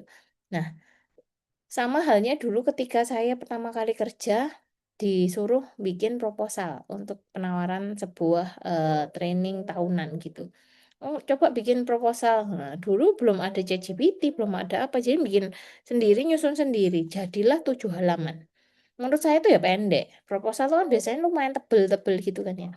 Nah, ini 7 halaman. Menurut saya ya kurang, pasti kurang. Ini suruh nambahin apa-apa. Enggak ternyata. Sama bos saya dicoret. Cuman disisain 3 halaman. Ringkas jadi 3 halaman. Saya yakin proposal itu nggak banyak dibaca. Poin pentingnya aja. Surat penawaran, kemudian garis besar atau overview acaranya seperti apa, terus harga penawaranmu berapa. Wes gitu tok. Wes 3 halaman itu isinya itu tok. Orang tuh jauh lebih mau baca kalau kayak gitu, isinya tok gitu. Ada orang yang suka bertele-tele kalau ngirim pesan segala macam ke orang WA panjang gitu ya. Nah, orang tuh bingung mau jawab yang mana dulu atau baca yang mana dulu gitu ya. Nah, ini contohnya, ini mau izin aja terlambat ya. Saya menulis pesan ini karena saya ingin menginformasikan bahwa mungkin saya akan datang agak sedikit terlambat ke kantor hari ini. Agak. Nah, ini juga ambigu gitu, orang datang tuh terlambat tuh berapa lama gitu, jadi nggak ada sesuatu yang jelas yang mungkin lebih efektif kalau kata-katanya dipertingkat gitu kan ya. Saya akan datang terlambat 30 menit ke kantor hari ini karena ada kendala di perjalanan gitu. Orang ngerti, oh ternyata misalkan disampaikan juga kendalanya apa gitu. Kalau misalkan oh kendaraan saya bermasalah gitu ya, atau harus ke dokter dulu lah atau apapun alasannya perlu disampaikan gitu. Jadi ini lebih ringkas. Kemudian penuh pertimbangan. Jadi kalau bisa kita menempatkan sudut pandang orang lain ketika menyampaikan sesuatu. Kayak tadi lebih punya empati kalau bicara sama orang gitu ya. eh Bayangin kalau kita, jadi saya tuh punya dosen dulu gitu kan ya. Kalau WA tuh caps lock, entah nggak tahu cara makainya atau memang standarnya beliau tuh seperti itu gitu. Jadi mesti balasnya tuh caps lock gitu kan. Kalau bayangin ya orang-orang sekarang kayak gitu gitu. Kalau dulu ya wes lah dosenku gitu wes diterima aja gitu. Tapi kalau sekarang ingat tuh jadi ketawa gitu. Aku dulu dibilangin kayak gini dan balasnya singkat-singkat banget gitu. Rat, bimbingan gitu doang. Jadi kalau WA gitu toh. Jadi, oh iya Pak, baik Pak, kayak gitu-gitu. Jadi kalau bales sependek-pendek itu dan ya kadang-kadang ya untung saya nanggepinnya apa ya nggak baper gitu. Jadi kayak malah tak bikin bercandaan liatin aku di WA kayak gini gitu. Jadi tak bikin lucu gitu. Tapi mungkin ada orang lain yang ngerasa kayak ini balesin pesen WA kok caps lock semua gitu. Kayak kadang-kadang orang tuh punya nada ya, apalagi yang cewek-cewek gitu ya, ngerasa kayak lagi dimarahin orang gitu, padahal sebenarnya enggak gitu. Nah, kayak gini perlu pertimbangkan lagi kalau kalian mau menyampaikan sesuatu gitu ya. Kira-kira kalau orang-orang ini menyampaikan sesuatu lebih empati gitu, orang lain juga mungkin eh, merasakan ketulusan itu dan akhirnya mau gitu kayak misalkan kita lagi nawarin produk atau kita lagi mau cerita ke orang atau mau report segala macam, tolong diusahakan dengan penuh pertimbangan nyusun kalimatnya gitu ya. Nah, kayak gini, apalagi urusannya perkaranya dengan customer, ya, dengan atasan gitu tuh kadang-kadang krusial banget gitu ya. Ini contohnya kalau chat beli produk ngechat dulu gitu ya, balasannya nggak enak gitu kan kadang-kadang males juga, ih nyesel gue beli barang di toko ini kadang-kadang gitu ya. Nah ini kami tidak bisa mengirimkan barang karena Anda belum membayar. Iya tahu gitu ya, belum bayar, tapi nggak gitu juga kan bahasanya, karena kan kita lagi butuh orang itu kan, customer itu kan kita yang butuh gitu. Jadi memaksa orang dengan cara yang lebih halus. Jadi untuk memastikan pesanan segera diproses, mohon Bapak Ibu segera melakukan konfirmasi pembayaran gitu. Sekarang udah pinter-pinter, sudah teman-teman bisa bikin chatbot juga sendiri sebenarnya di Gemini kalau bisa ya, bisa bisa membantu kerjaan banget sih sebenarnya kalau kalian bisa belajar itu juga. Jadi apalagi yang berhubungan dengan penjualan ya, teman-teman mungkin bisa coba chatbotnya kayak apa gitu. Terus ini sopan kayak tadi saya cerita. Jadi nada menentukan respon. Kalau kita kita sopan sama orang, orangnya juga pasti akan sungkan sama kita gitu. Jadi pakai nada yang ramah, menghargai, positif ya. Jadi pakai bahasa-bahasa yang positif gitu ya kepada penerima pesan untuk membangun kolaborasi gitu. Nah, tanda baca juga penting ya teman-teman. Tanda seru tuh kayaknya wah kayak merintah banget gitu ya. Rasanya kayak keras banget ya. Kirim filenya sekarang juga. Coba ada yang mau baca nggak ini cewek-cewek ini pasti ada nadanya loh ini. Ayo coba dong cewek-cewek baca dua kalimat ini. Siapa yang mau baca coba. Ini pasti beda banget yang dibaca. Kalau cowok saya yakin flat-flat aja. Fortina yuk baca. Coba nggak usah pakai ini nggak apa-apa tapi suaranya aja. Yang mana, Bu? Dibaca kanan kiri biar tahu bedanya. Yang satunya. Yang kiri. Mm-mm. Bebas. Kirimkan filenya sekarang juga. Mm-mm. Kalau yang kanan, mohon bantuannya untuk mengirimkan file tersebut jika Anda sudah selesai. Terima kasih banyak. Oke. Makasih banyak gitu ya. Kadang-kadang tuh beda gitu ya. Tanda seru, titik panjang, segala macam, titik koma bisa jadi miskomunikasi juga gitu ya. Jadi eh, penting juga melihat siapa audiensnya kita gitu. Kita harus seperti apa menggunakan tanda baca, intonasi dan lain-lain gitu. Jadi ukurannya kalau kita mau matriks ini, kalau dari sisi substansi yaitu keharusannya ya, sesuatu yang akurat dan nyata itu bisa dilihat kalau pesannya itu jelas, benar, lengkap, nyata gitu. Jadi di sini tuh bisa dipercaya dan bisa ditindaklanjuti. Kemudian dari sisi waktunya kita juga bisa menghemat waktu karena apa yang kita sampaikan cukup ringkas gitu ya. Jadi audiensnya nggak perlu eh, mencerna lebih panjang gitu ya karena beberapa yang nggak penting sudah dihapus gitu yang sudah dibuangin kemudian membangun kepercayaan ya dengan relasi itu dengan pertimbangan dan sopan santunnya itu jadi tiga hal ini sebenarnya jadi ukurannya gitu ya supaya kita bisa berkolaborasi dengan orang lain jauh lebih panjang lagi gitu. Nah ini mungkin tipsnya jadi teman-teman tuh harus mencoba kira-kira ini kayak meng-QC apakah yang mau kita sampaikan itu sudah benar gitu ya. Jadi supaya tujuannya adalah memastikan orang lain tuh paham dan tidak salah paham gitu. Jadi kalau mau ngetik hal penting itu kalau bisa dibaca ulang gitu. Kalau ya orang biasa langsung responsif itu kadang-kadang juga oh salah ketik untung sekarang ada fitur edit ya kalau di WA ya kalau orangnya belum baca ya. Kalau orangnya udah baca ya nggak bisa diedit gitu. Tapi eh, ya itu terbantu juga ya dengan teknologi gitu ya. Sekarang teknologi juga ngertiin kita, kadang-kadang manusia tuh salah omong juga, makanya dikasih alat buat ngedit juga gitu. Jadi semoga dengan kita ngelihat 3 detik ini gitu ya, sebelum ngirim pesan itu bisa sampai dengan tepat gitu dan mengurangi kesalahpahaman gitu. Nah, di perusahaan ini tuh sebenarnya apalagi yang hierarkinya tinggi ya teman-teman, itu perusahaan yang biasanya cukup kaku dari sisi komunikasi. Nah, di sini ada silos. Silos itu kayak kalau Indonesia bilangnya silo-silo. Jadi satu divisi dengan yang lain tuh terpisah-pisah gitu, kepotong-potong. Jadi kalau mau komunikasi ya kamu harus ke atasannya dulu atau atasan ketemu atasan kamu baru bisa saling connect kerjaannya gitu. Jadi ya mungkin ada di beberapa perusahaan yang besar tuh pasti kayak gini. Jadi saya dulu sangat birokratif di bank itu ya kayak gini juga gitu.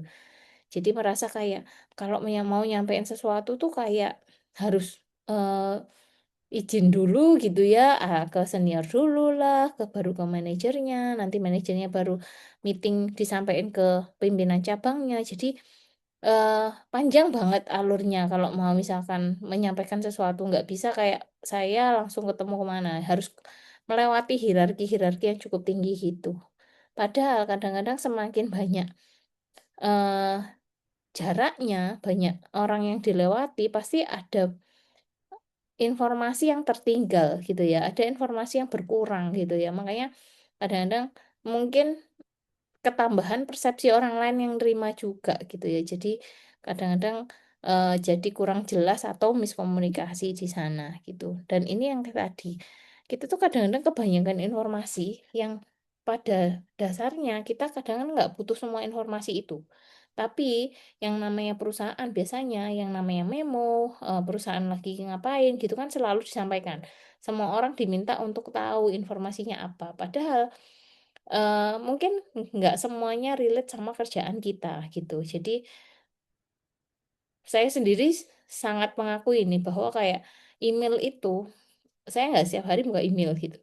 Jadi baru baru aja sih kemarin bulan ini kayaknya itu eh, klaim asuransi yang satu anak itu baru di approve gitu. Karena waktu itu kan dokumennya banyak dan untung waktu itu reviewnya itu nggak ada tektokan. Jadi kayak saya merasa kayak wah aku ngirimin semua gitu ya, tinggal nunggu approval, nanti tinggal nunggu kabar gitu, ngirim dokumen gitu. Nah ternyata saya nggak baca, kelewatan mungkin 2 harian gitu ya, 2 3 hari gitu. Harusnya kan lebih cepat ya supaya manfaatnya bisa lebih cepat diterima sama teman mahasiswa yang kemarin kecelakaan gitu. Terus akhirnya saya tuh diingetin gitu ya, ada sudah dibales loh sama orang asuransinya sih diingetin. Itu dibales loh emailnya sama orang klaim. Oh iya ya, tinggal ngirimin dokumennya gitu. Jadi kadang-kadang saya tuh ngerasa kayak oh terakhir ini agenda saya apa sih gitu. Oh banyak ngajar, banyak ngisi atau mentoring segala macam. Jadi yang saya fokuskan di sana gitu ya, pekerjaan yang mungkin kurang. Saya punya jadwal gitu. Oh kayak hari ini kosong tak isi ngapain. Oh mungkin bikin materi beberapa. Oh besok ini harus ngurusin keuangan misalkan. Oh besok ngurusin marketing. Jadi itu jadi harus membuat jadwal-jadwal sendiri. Belum lagi kayak mahasiswa bimbingan gitu. Bu, dikirim di email gitu. Nah, sekarang saya harus membagi, memilah-milah itu emailnya mana banyak lagi, bukan satu dua gitu ya. Di emailnya banyak yang buat ini sendiri, ngurusin yang ini sendiri kayak gitu. Dan kadang-kadang pesan yang terlalu banyak ini berlebihan buat kita gitu. Jadi ya kadang-kadang capek sendiri gitu. Banyak banget teman-teman apalagi yang sering subscribe ya. Apa gitu subscribe terus masuk email gitu. Jadi banyak kan jang apa email jangnya tuh jadi banyak banget gitu. Jadi terus belum lagi kalau teman-teman ngisi misalkan eh apa ya beli produk tertentu gitu ya dan mau dikirimi iklannya wah masuk ke email wah itu iklannya banyak banget ya terus lagi kalau misalnya nyampur kemana ada Grab ada apa gitu kan laporannya masuk semua ya belum tentu dibukain gitu pasti yang dibukain yang penting-penting kayak Oh, setiap bulan apa sih yang perlu dilihat? Misalkan, oh rekening koran, pembayaran apa, kayak gitu yang baru baru diliatin gitu. Jadi perlu filter, prioritasnya apa sih gitu. Yang kalian harus segera selesaikan gitu. Karena banyak informasi ini kadang-kadang capek sendiri gitu. Oke, kemudian eh ini effective communication itu salah satunya adalah menjadi pendengar yang baik. Ini kenapa orang-orang di sini alhamdulillah ya banyak banget yang S ya. Jadi orang-orang yang pendengar yang baik itu biasanya nggak cuma dengerin doang gitu. Jadi biasanya memang tujuannya untuk memahami gitu ya, nggak cuma untuk merespon sesuatu gitu. Makanya tapi kadang-kadang kita sebagai komunikator itu ada orang kayak gini wes, saya ngejelasin sesuatu, saya butuh responnya teman-teman gitu kayak tadi wes, kalau misalkan nggak bisa respon suara, ketik satu misalnya kayak gitu kan cukup gitu ya. Nah, supaya komunikasi ini terjadi dua arah gitu, kayak nggak ngerasa kayak wah saya ngomong sendiri, saya nyampein ini sendiri, kalian ngerti apa enggak, instruksi saya itu paham apa enggak, itu nggak ngerti gitu. Nah, makanya kebetulan waktu pelatihan jadi coach itu diajarin kita bahkan cara duduknya. Kalau coach itu nggak boleh ada pademan, jadi harus letter L. Jadi satu sebelah, kalau di meja kotak gitu, kita harus sebelah kanannya dia. Dia di sana, kita kanannya gitu. Supaya apa? Supaya kita bisa lebih fokus dengerin orang deket. Nggak ada pademan kayak mau ngelawan sesuatu. Tapi kita mendampingi dia dari samping. Itu banget kayak gitu. Jaga kontak mata. Kita nggak boleh lost kata-kata yang dia ucapan. Kita harus nemu keywordnya apa sih. Dia tuh sebenarnya mau curhat apa sih. Dia mau nyelesain apa sih gitu. Biar biar dapat feel-nya, biar dapat nanti kira-kira kalau kita ngasih masukan kita tepat jawabnya seperti apa. Terus jangan motong pembicaraan. Nah, itu makanya dianggap sangat-sangat gak sopan ya kalau misalkan lagi ada orang bicara terus tiba-tiba ada yang motong gitu. Makanya perlu manner, misalkan oh maaf ya, saya potong sebentar gitu. Kadang-kadang orang yang suka ngomong banget itu nggak bisa direm. Jadi makanya ketika ada jeda kayak gitu, orang mau masuk mau nimpalin gitu, maaf ya saya potong kayak gitu. Jadi memang komunikasi ini susah-susah bang, susah-susah gampang. Kadang-kadang ada yang ya wes ala kadarnya aja, tapi ini krusial banget loh teman-teman. Jadi entah itu karena kita kadang-kadang ya nggak kontak mata gitu, ngerasa kayak duh kok diajak ngomong kok gini kayak gitu ya, atau gak ngajeni kayak gitu ya, ngelihat itu bahkan kontak mata itu kadang-kadang bagian dari respon kita ke orang lain gitu ya, supaya orang lain itu nggak salah tangkap ya, mencegah asumsi yang salah gitu, dan itu juga menghormati orang yang sedang kita ajak bicara gitu, jadi itu rasa hormat yang mendalam untuk orang lain gitu. Nah, ini kalau terbiasa responsif gitu ya, kadang-kadang perlu jaga ketenangan dalam berbicara gitu ya. Nah, kayak tadi kuncinya tuh empati sebenarnya. Kalau kita diajak ngobrol dengan ada yang seperti itu sakit hati apa enggak? Kayak gitu. Menyesuaikan gaya lawan bicara kita gitu. Nah, makanya kalau kita sopan, orang lain pasti ikut sopan gitu. Kalau kita misalkan oh orangnya emang casual enak, suka bercanda, ya udah nggak apa-apa, kita ngalir aja ikut itu, tapi tetap jaga kaidah komunikasi yang baik gitu. Nah, apalagi ketika teman-teman misalkan kayak tadi mau melakukan hal penting kayak mau cut off karyawannya atau misalkan mau ngasih masukan gitu ya. Nah, itu kan hal yang kita susah masuk ke orang lain. Kadang-kadang orang lain dikasih masukan ngerasa kayak dikritik, dikuliti, dicari kesalahannya. Padahal kita tuh mau ngasih sesuatu yang bermanfaat buat dia. Makanya ketika milih kalimat untuk ngasih feedback gitu ya, komentar gitu, pilih bahasa yang konstruktif. Jadi memang tujuannya membangun, bukan menyerang lawan bicara kita gitu. Susah sih. Jadi ya kebiasaannya ya, netizen Indonesia paling jahat di Indonesia, sedunia kan ya. Jadi udah kebiasaan kayak ngelihat komen-komen haters kayak gitu kan. Wah, kayak alam bawah sadar kita kadang-kadang lebih mudah ngomong kata-kata yang kayak gitu daripada kayak kita ngasih sesuatu yang positif kayak gitu. Makanya susah banget mau muji orang. Iya, coba kalau suruh nyerang sama orang. Wah, kayaknya jarinya lincah banget gitu ya. Gitu. Makanya eh prinsipnya apalagi kalau kita komunikasi sama orang kenal nggak kenal gitu ya, berusahalah untuk menggunakan bahasa yang baik kayak gitu. Jadi fokus solusi, nggak usah mencari kesalahan orang lain karena kadang-kadang itu nggak penting juga, mau waktu juga, dan kadang-kadang kita nggak tahu yang kita omongkan buat mereka sakit hati atau enggak kayak gitu. Nah, ini bahasa tubuh, apalagi kalau teman-teman sedang mau eh, menawarkan sesuatu ke orang kayak gitu ya. Em, ini tuh bisa kebaca banget ya kalau kalian misalnya lagi presentasi gitu ya, atau duduk aja ngomong gitu ya. Nah, kelihatan banget gestur tubuh itu. Ini bisa panjang banget ya kalau dibahas kayak tangan yang terbuka, kaki yang silang itu ada ada poinnya sendiri, ada maksudnya tersendiri gitu ya. Nah, kamu kalau ketemu sama orang tuh kira-kira rileks apa enggak, duduk sama orang juga bisa dilihat ya. Eh, Biasanya kalau mau buka pembicaraan paling gampang tuh mirroring. Kalau orangnya misalnya megang dagu, ya udah kamu megang dagu juga gitu. Kalau orang lain lebih nyaman melihat diri sendiri gitu. Jadi teknik-teknik ini mungkin nanti akan aku cari materinya ya, yang lebih detail lagi. Jadi eh,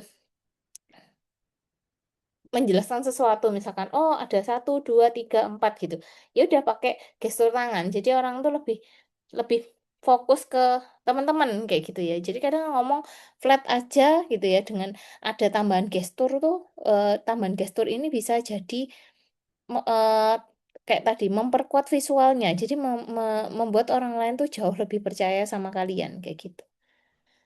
Ini bahasa tubuh kalau lagi presentasi ya, kalau di depan kayak gitu ya. Ngomong sama satu orang sama ngomong sama semua audiens di dalam itu ada tekniknya, bisa kayak gitu. Gimana teman-teman bisa rileks ngomong di depan. Kadang-kadang kan so presentasi gitu kan, aduh ketawa dulu, nggak fokus, takut, deg-degan kayak gitu ya.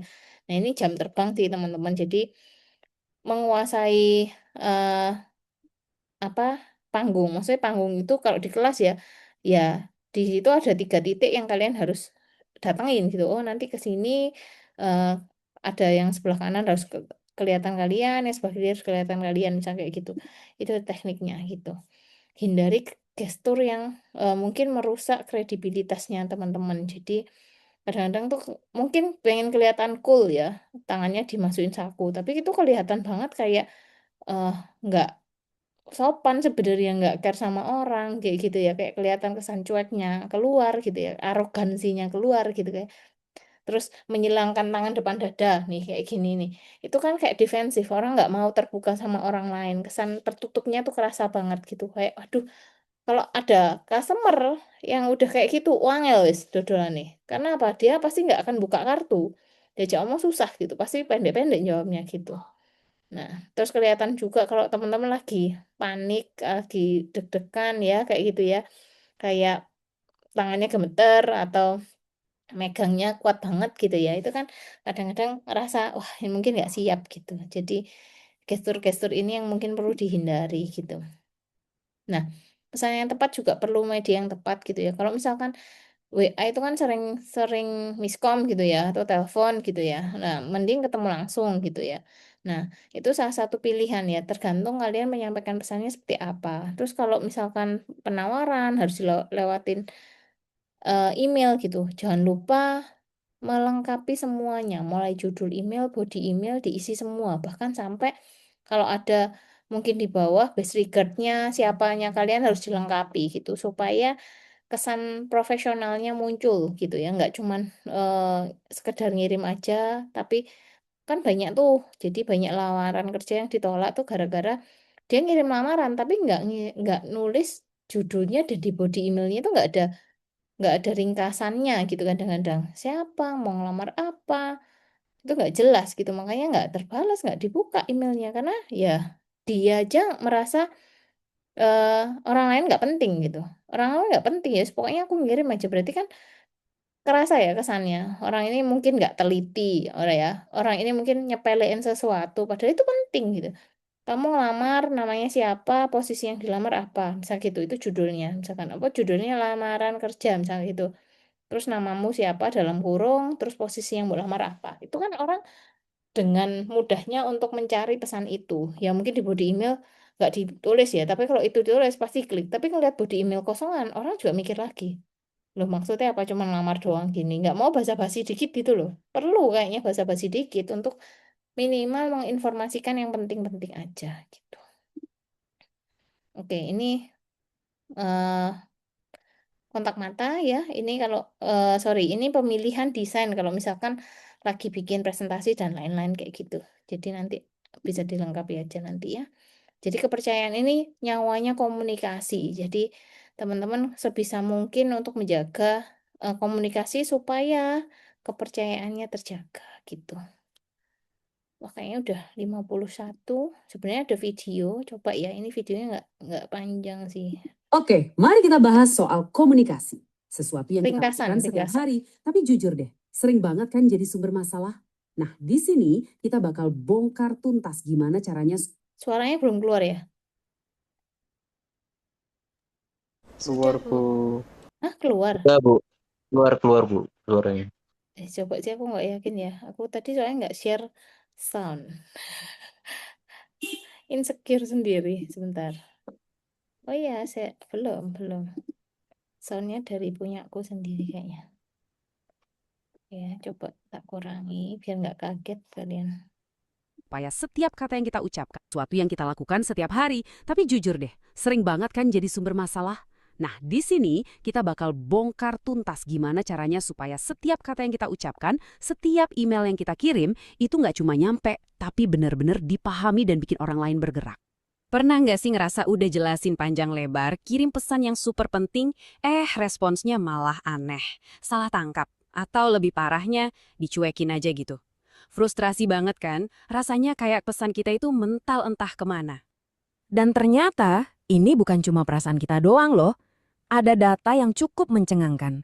86% pemimpin perusahaan dan eksekutif bilang, kalau komunikasi yang buruk itu jadi penyebab utama kegagalan di tempat kerja. 86%. Ini serius, taruhannya tinggi banget. Terus gimana cara benerinnya?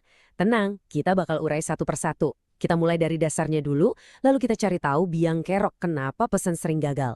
Setelah itu, saya bakal kasih 3 solusi ampuh. Cara merancang pesan anti gagal, cara menyampaikannya biar nendang, dan yang sering dilupakan, cara jadi pendengar yang jago. Yuk kita mulai. Oke, sebelum kita benerin yang rusak, kita harus tahu dulu gimana mesinnya bekerja. Komunikasi itu sebuah proses, bukan cuma satu kejadian. Kalau kita paham alurnya dari titik A ke titik B, kita bakal lebih gampang nemuin di mana letak masalahnya. Prosesnya tuh kelihatan simpel banget. Pertama, ide di kepala kita diubah jadi kata-kata. Itu namanya encoding.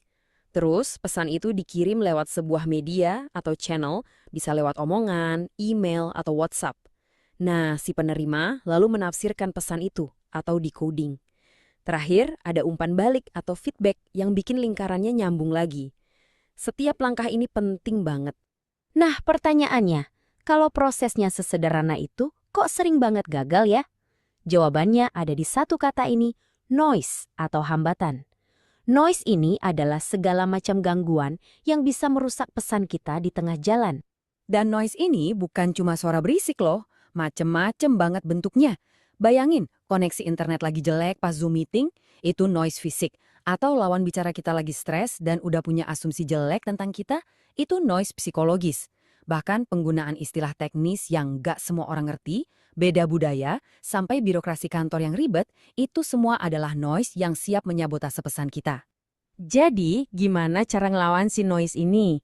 Solusi pertama ada di tangan kita sebagai pengirim pesan. Kita bisa kok merancang pesan yang saking jelas dan kuatnya sampai bisa nembus semua hambatan tadi. Senjatanya, kerangka 7C komunikasi. Yuk kita kupas satu-satu. Pertama, clarity atau kejelasan. Satu pesan, satu tujuan utama. Jangan campur aduk banyak ide dalam satu kalimat. Apa sih poin utama yang mau Anda sampaikan? Nah, itu yang harus jadi bintang utamanya. Jelas dan spesifik. Kedua, correctness atau kebenaran. Sepele tapi fatal. Pesan yang isinya typo, salah data, atau tata bahasanya berantakan, itu langsung bikin kredibilitas kita anjlok. Cek lagi deh sebelum kirim. Ini bukan cuma soal benar atau salah, tapi soal respek ke lawan bicara. Ketiga, completeness atau kelengkapan. Coba deh posisikan diri jadi penerima. Informasi apa aja yang mereka butuhin biar bisa langsung bertindak. Kasih semuanya di awal, biar nggak ada lagi tuh drama tanya jawab hal-hal dasar yang seharusnya udah ada di pesan pertama. Keempat, concreteness atau kekonkretan. Pesan yang abstrak itu gampang lupa. Biar pesan kita nempel di otak, kasih data, kasih fakta, kasih angka. Jadi, jangan bilang penjualan naik pesat, tapi bilang penjualan kita naik 15% bulan lalu. Beda banget kan rasanya? Kelima, conciseness atau keringkasan. Waktu itu berharga, jadi hargai waktu audiens Anda. Langsung aja ke intinya, buang semua basa-basi dan kata-kata nggak penting. Percaya deh, pesan yang singkat dan padat itu justru jauh lebih powerful. Keenam, consideration atau pertimbangan. Nah, ini soal empati. Sebelum ngomong atau ngetik, coba pikirin dulu. Audiens kita siapa? Apa yang penting buat mereka? Geser fokusnya dari saya mau bilang ini jadi apa yang perlu mereka dengar. Dan yang ketujuh, courtesy atau kesopanan. Nada bicara itu penting banget. Kata-kata yang sopan dan positif itu bisa membuka pintu yang tadinya tertutup. Ingat, sopan itu bukan berarti lemah, tapi justru nunjukin kalau kita komunikator yang cerdas. Oke, sekarang pesan Anda udah dirancang dengan prinsip 7C. Keren! Tapi itu baru 50% dari pekerjaan. Solusi kedua adalah tentang bagaimana cara menyampaikannya. Bukan cuma soal apa yang kita bilang, tapi gimana kita bilangnya. Ini dia, trivi komunikasi. Nah, ini dia bagian yang sering bikin kaget banyak orang. Kita sering mikir kalau kata-kata atau verbal itu yang paling penting. Padahal, riset membuktikan kalau nada suara, vokal, dan bahasa tubuh visual punya dampak yang jauh lebih besar. Orang itu nggak cuma dengerin kata-kata kita, mereka juga membaca energi dan keyakinan kita. Kita bedah yang visual dulu, alias bahasa tubuh. Lihat deh perbedaannya, kayak langit dan bumi. Di satu sisi, ada gestur percaya diri. Telapak tangan terbuka, nunjukin kita jujur, atau menyatukan ujung jari kayak menara yang nunjukin kita yakin. Di sisi lain, ada gestur gugup, tangan masuk saku, tangan nutupin badan, atau gerak-gerik gelisah nyentuh muka. Sadar atau enggak, tangan kita itu bisa jadi pahlawan atau malah jadi pengkhianat pesan kita. Lanjut ke vokal. Suara kita itu alat yang luar biasa. Coba deh gunakan jeda untuk ngasih penekanan. Kerasa kan bedanya? Lalu, sesuaikan nada suara. Mau terdengar semangat, serius, atau peduli? Terakhir, mainkan infleksi. Kalimat yang sama bisa punya arti beda banget, cuma dengan menekan kata yang berbeda. Kita udah bahas cara merancang pesan dan cara menyampaikannya. Tapi komunikasi itu kan jalan dua arah, ya kan? Solusi ketiga dan mungkin yang paling krusial adalah tentang peran kita sebagai penerima pesan. Kuncinya, jadi pendengar yang hebat. Istilah kerennya itu active listening atau mendengarkan aktif. Ini bukan cuma diam pas orang lain ngomong ya. Ini soal usaha benar-benar fokus buat ngerti, bukan cuma buat nunggu giliran ngomong. Jadi, kasih perhatian penuh, tahan diri buat nggak motong pembicaraan, dan yang paling penting, jangan takut buat klarifikasi. Bertanya, maksudnya gimana ya? Itu jauh lebih baik daripada sok ngerti tapi akhirnya salah langkah. Oke, kita udah sampai di penghujung bahasan. Yuk, kita ikat semua benang merahnya biar jadi satu kesimpulan yang bisa langsung kita praktekkan. Jadi, intinya begini, komunikasi yang efektif itu bukan bakat lahir, tapi sebuah keterampilan yang bisa banget dilatih. Untuk melawan noise yang ada di mana-mana, kita butuh 3 senjata.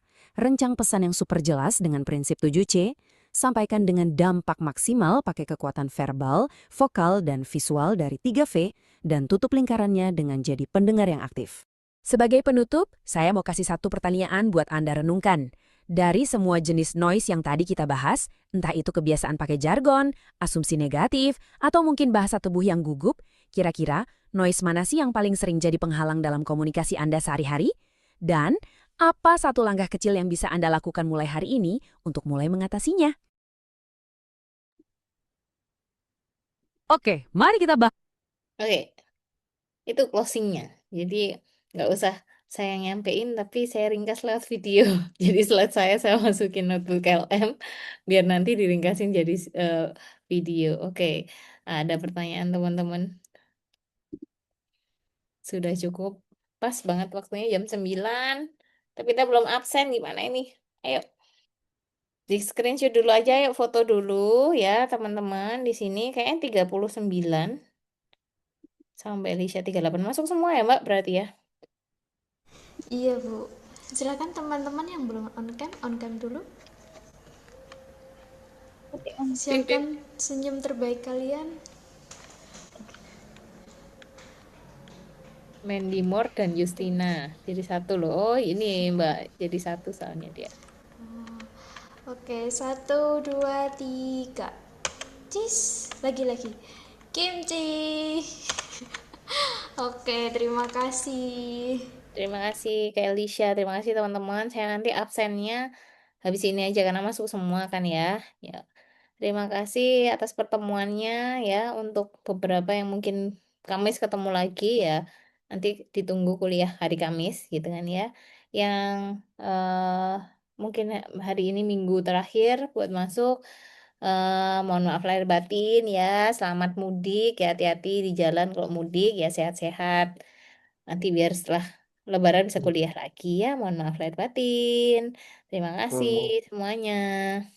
Terima kasih Ya, Bu materinya Putri. tak share hari ini. Maaf. Terima kasih teman-teman semuanya. Terima kasih. Boleh Terima ditutup. kasih. Terus. Mbak Lisha mau nutup? Boleh loh. Sampai jumpa di minggu depan setelah Lebaran ya. Mohon maaf lahir dan batin apabila ada kesalahan selama perkuliahan dilaksanakan. Sampai jumpa minggu depan. Selamat berlibur bagi yang libur dan selamat bekerja bagi yang bekerja. Oke, terima Ya, kasih. terima Selamat malam dan selamat kasih, beristirahat. Mbak. Terima Sama-sama. kasih. Ya, yuk.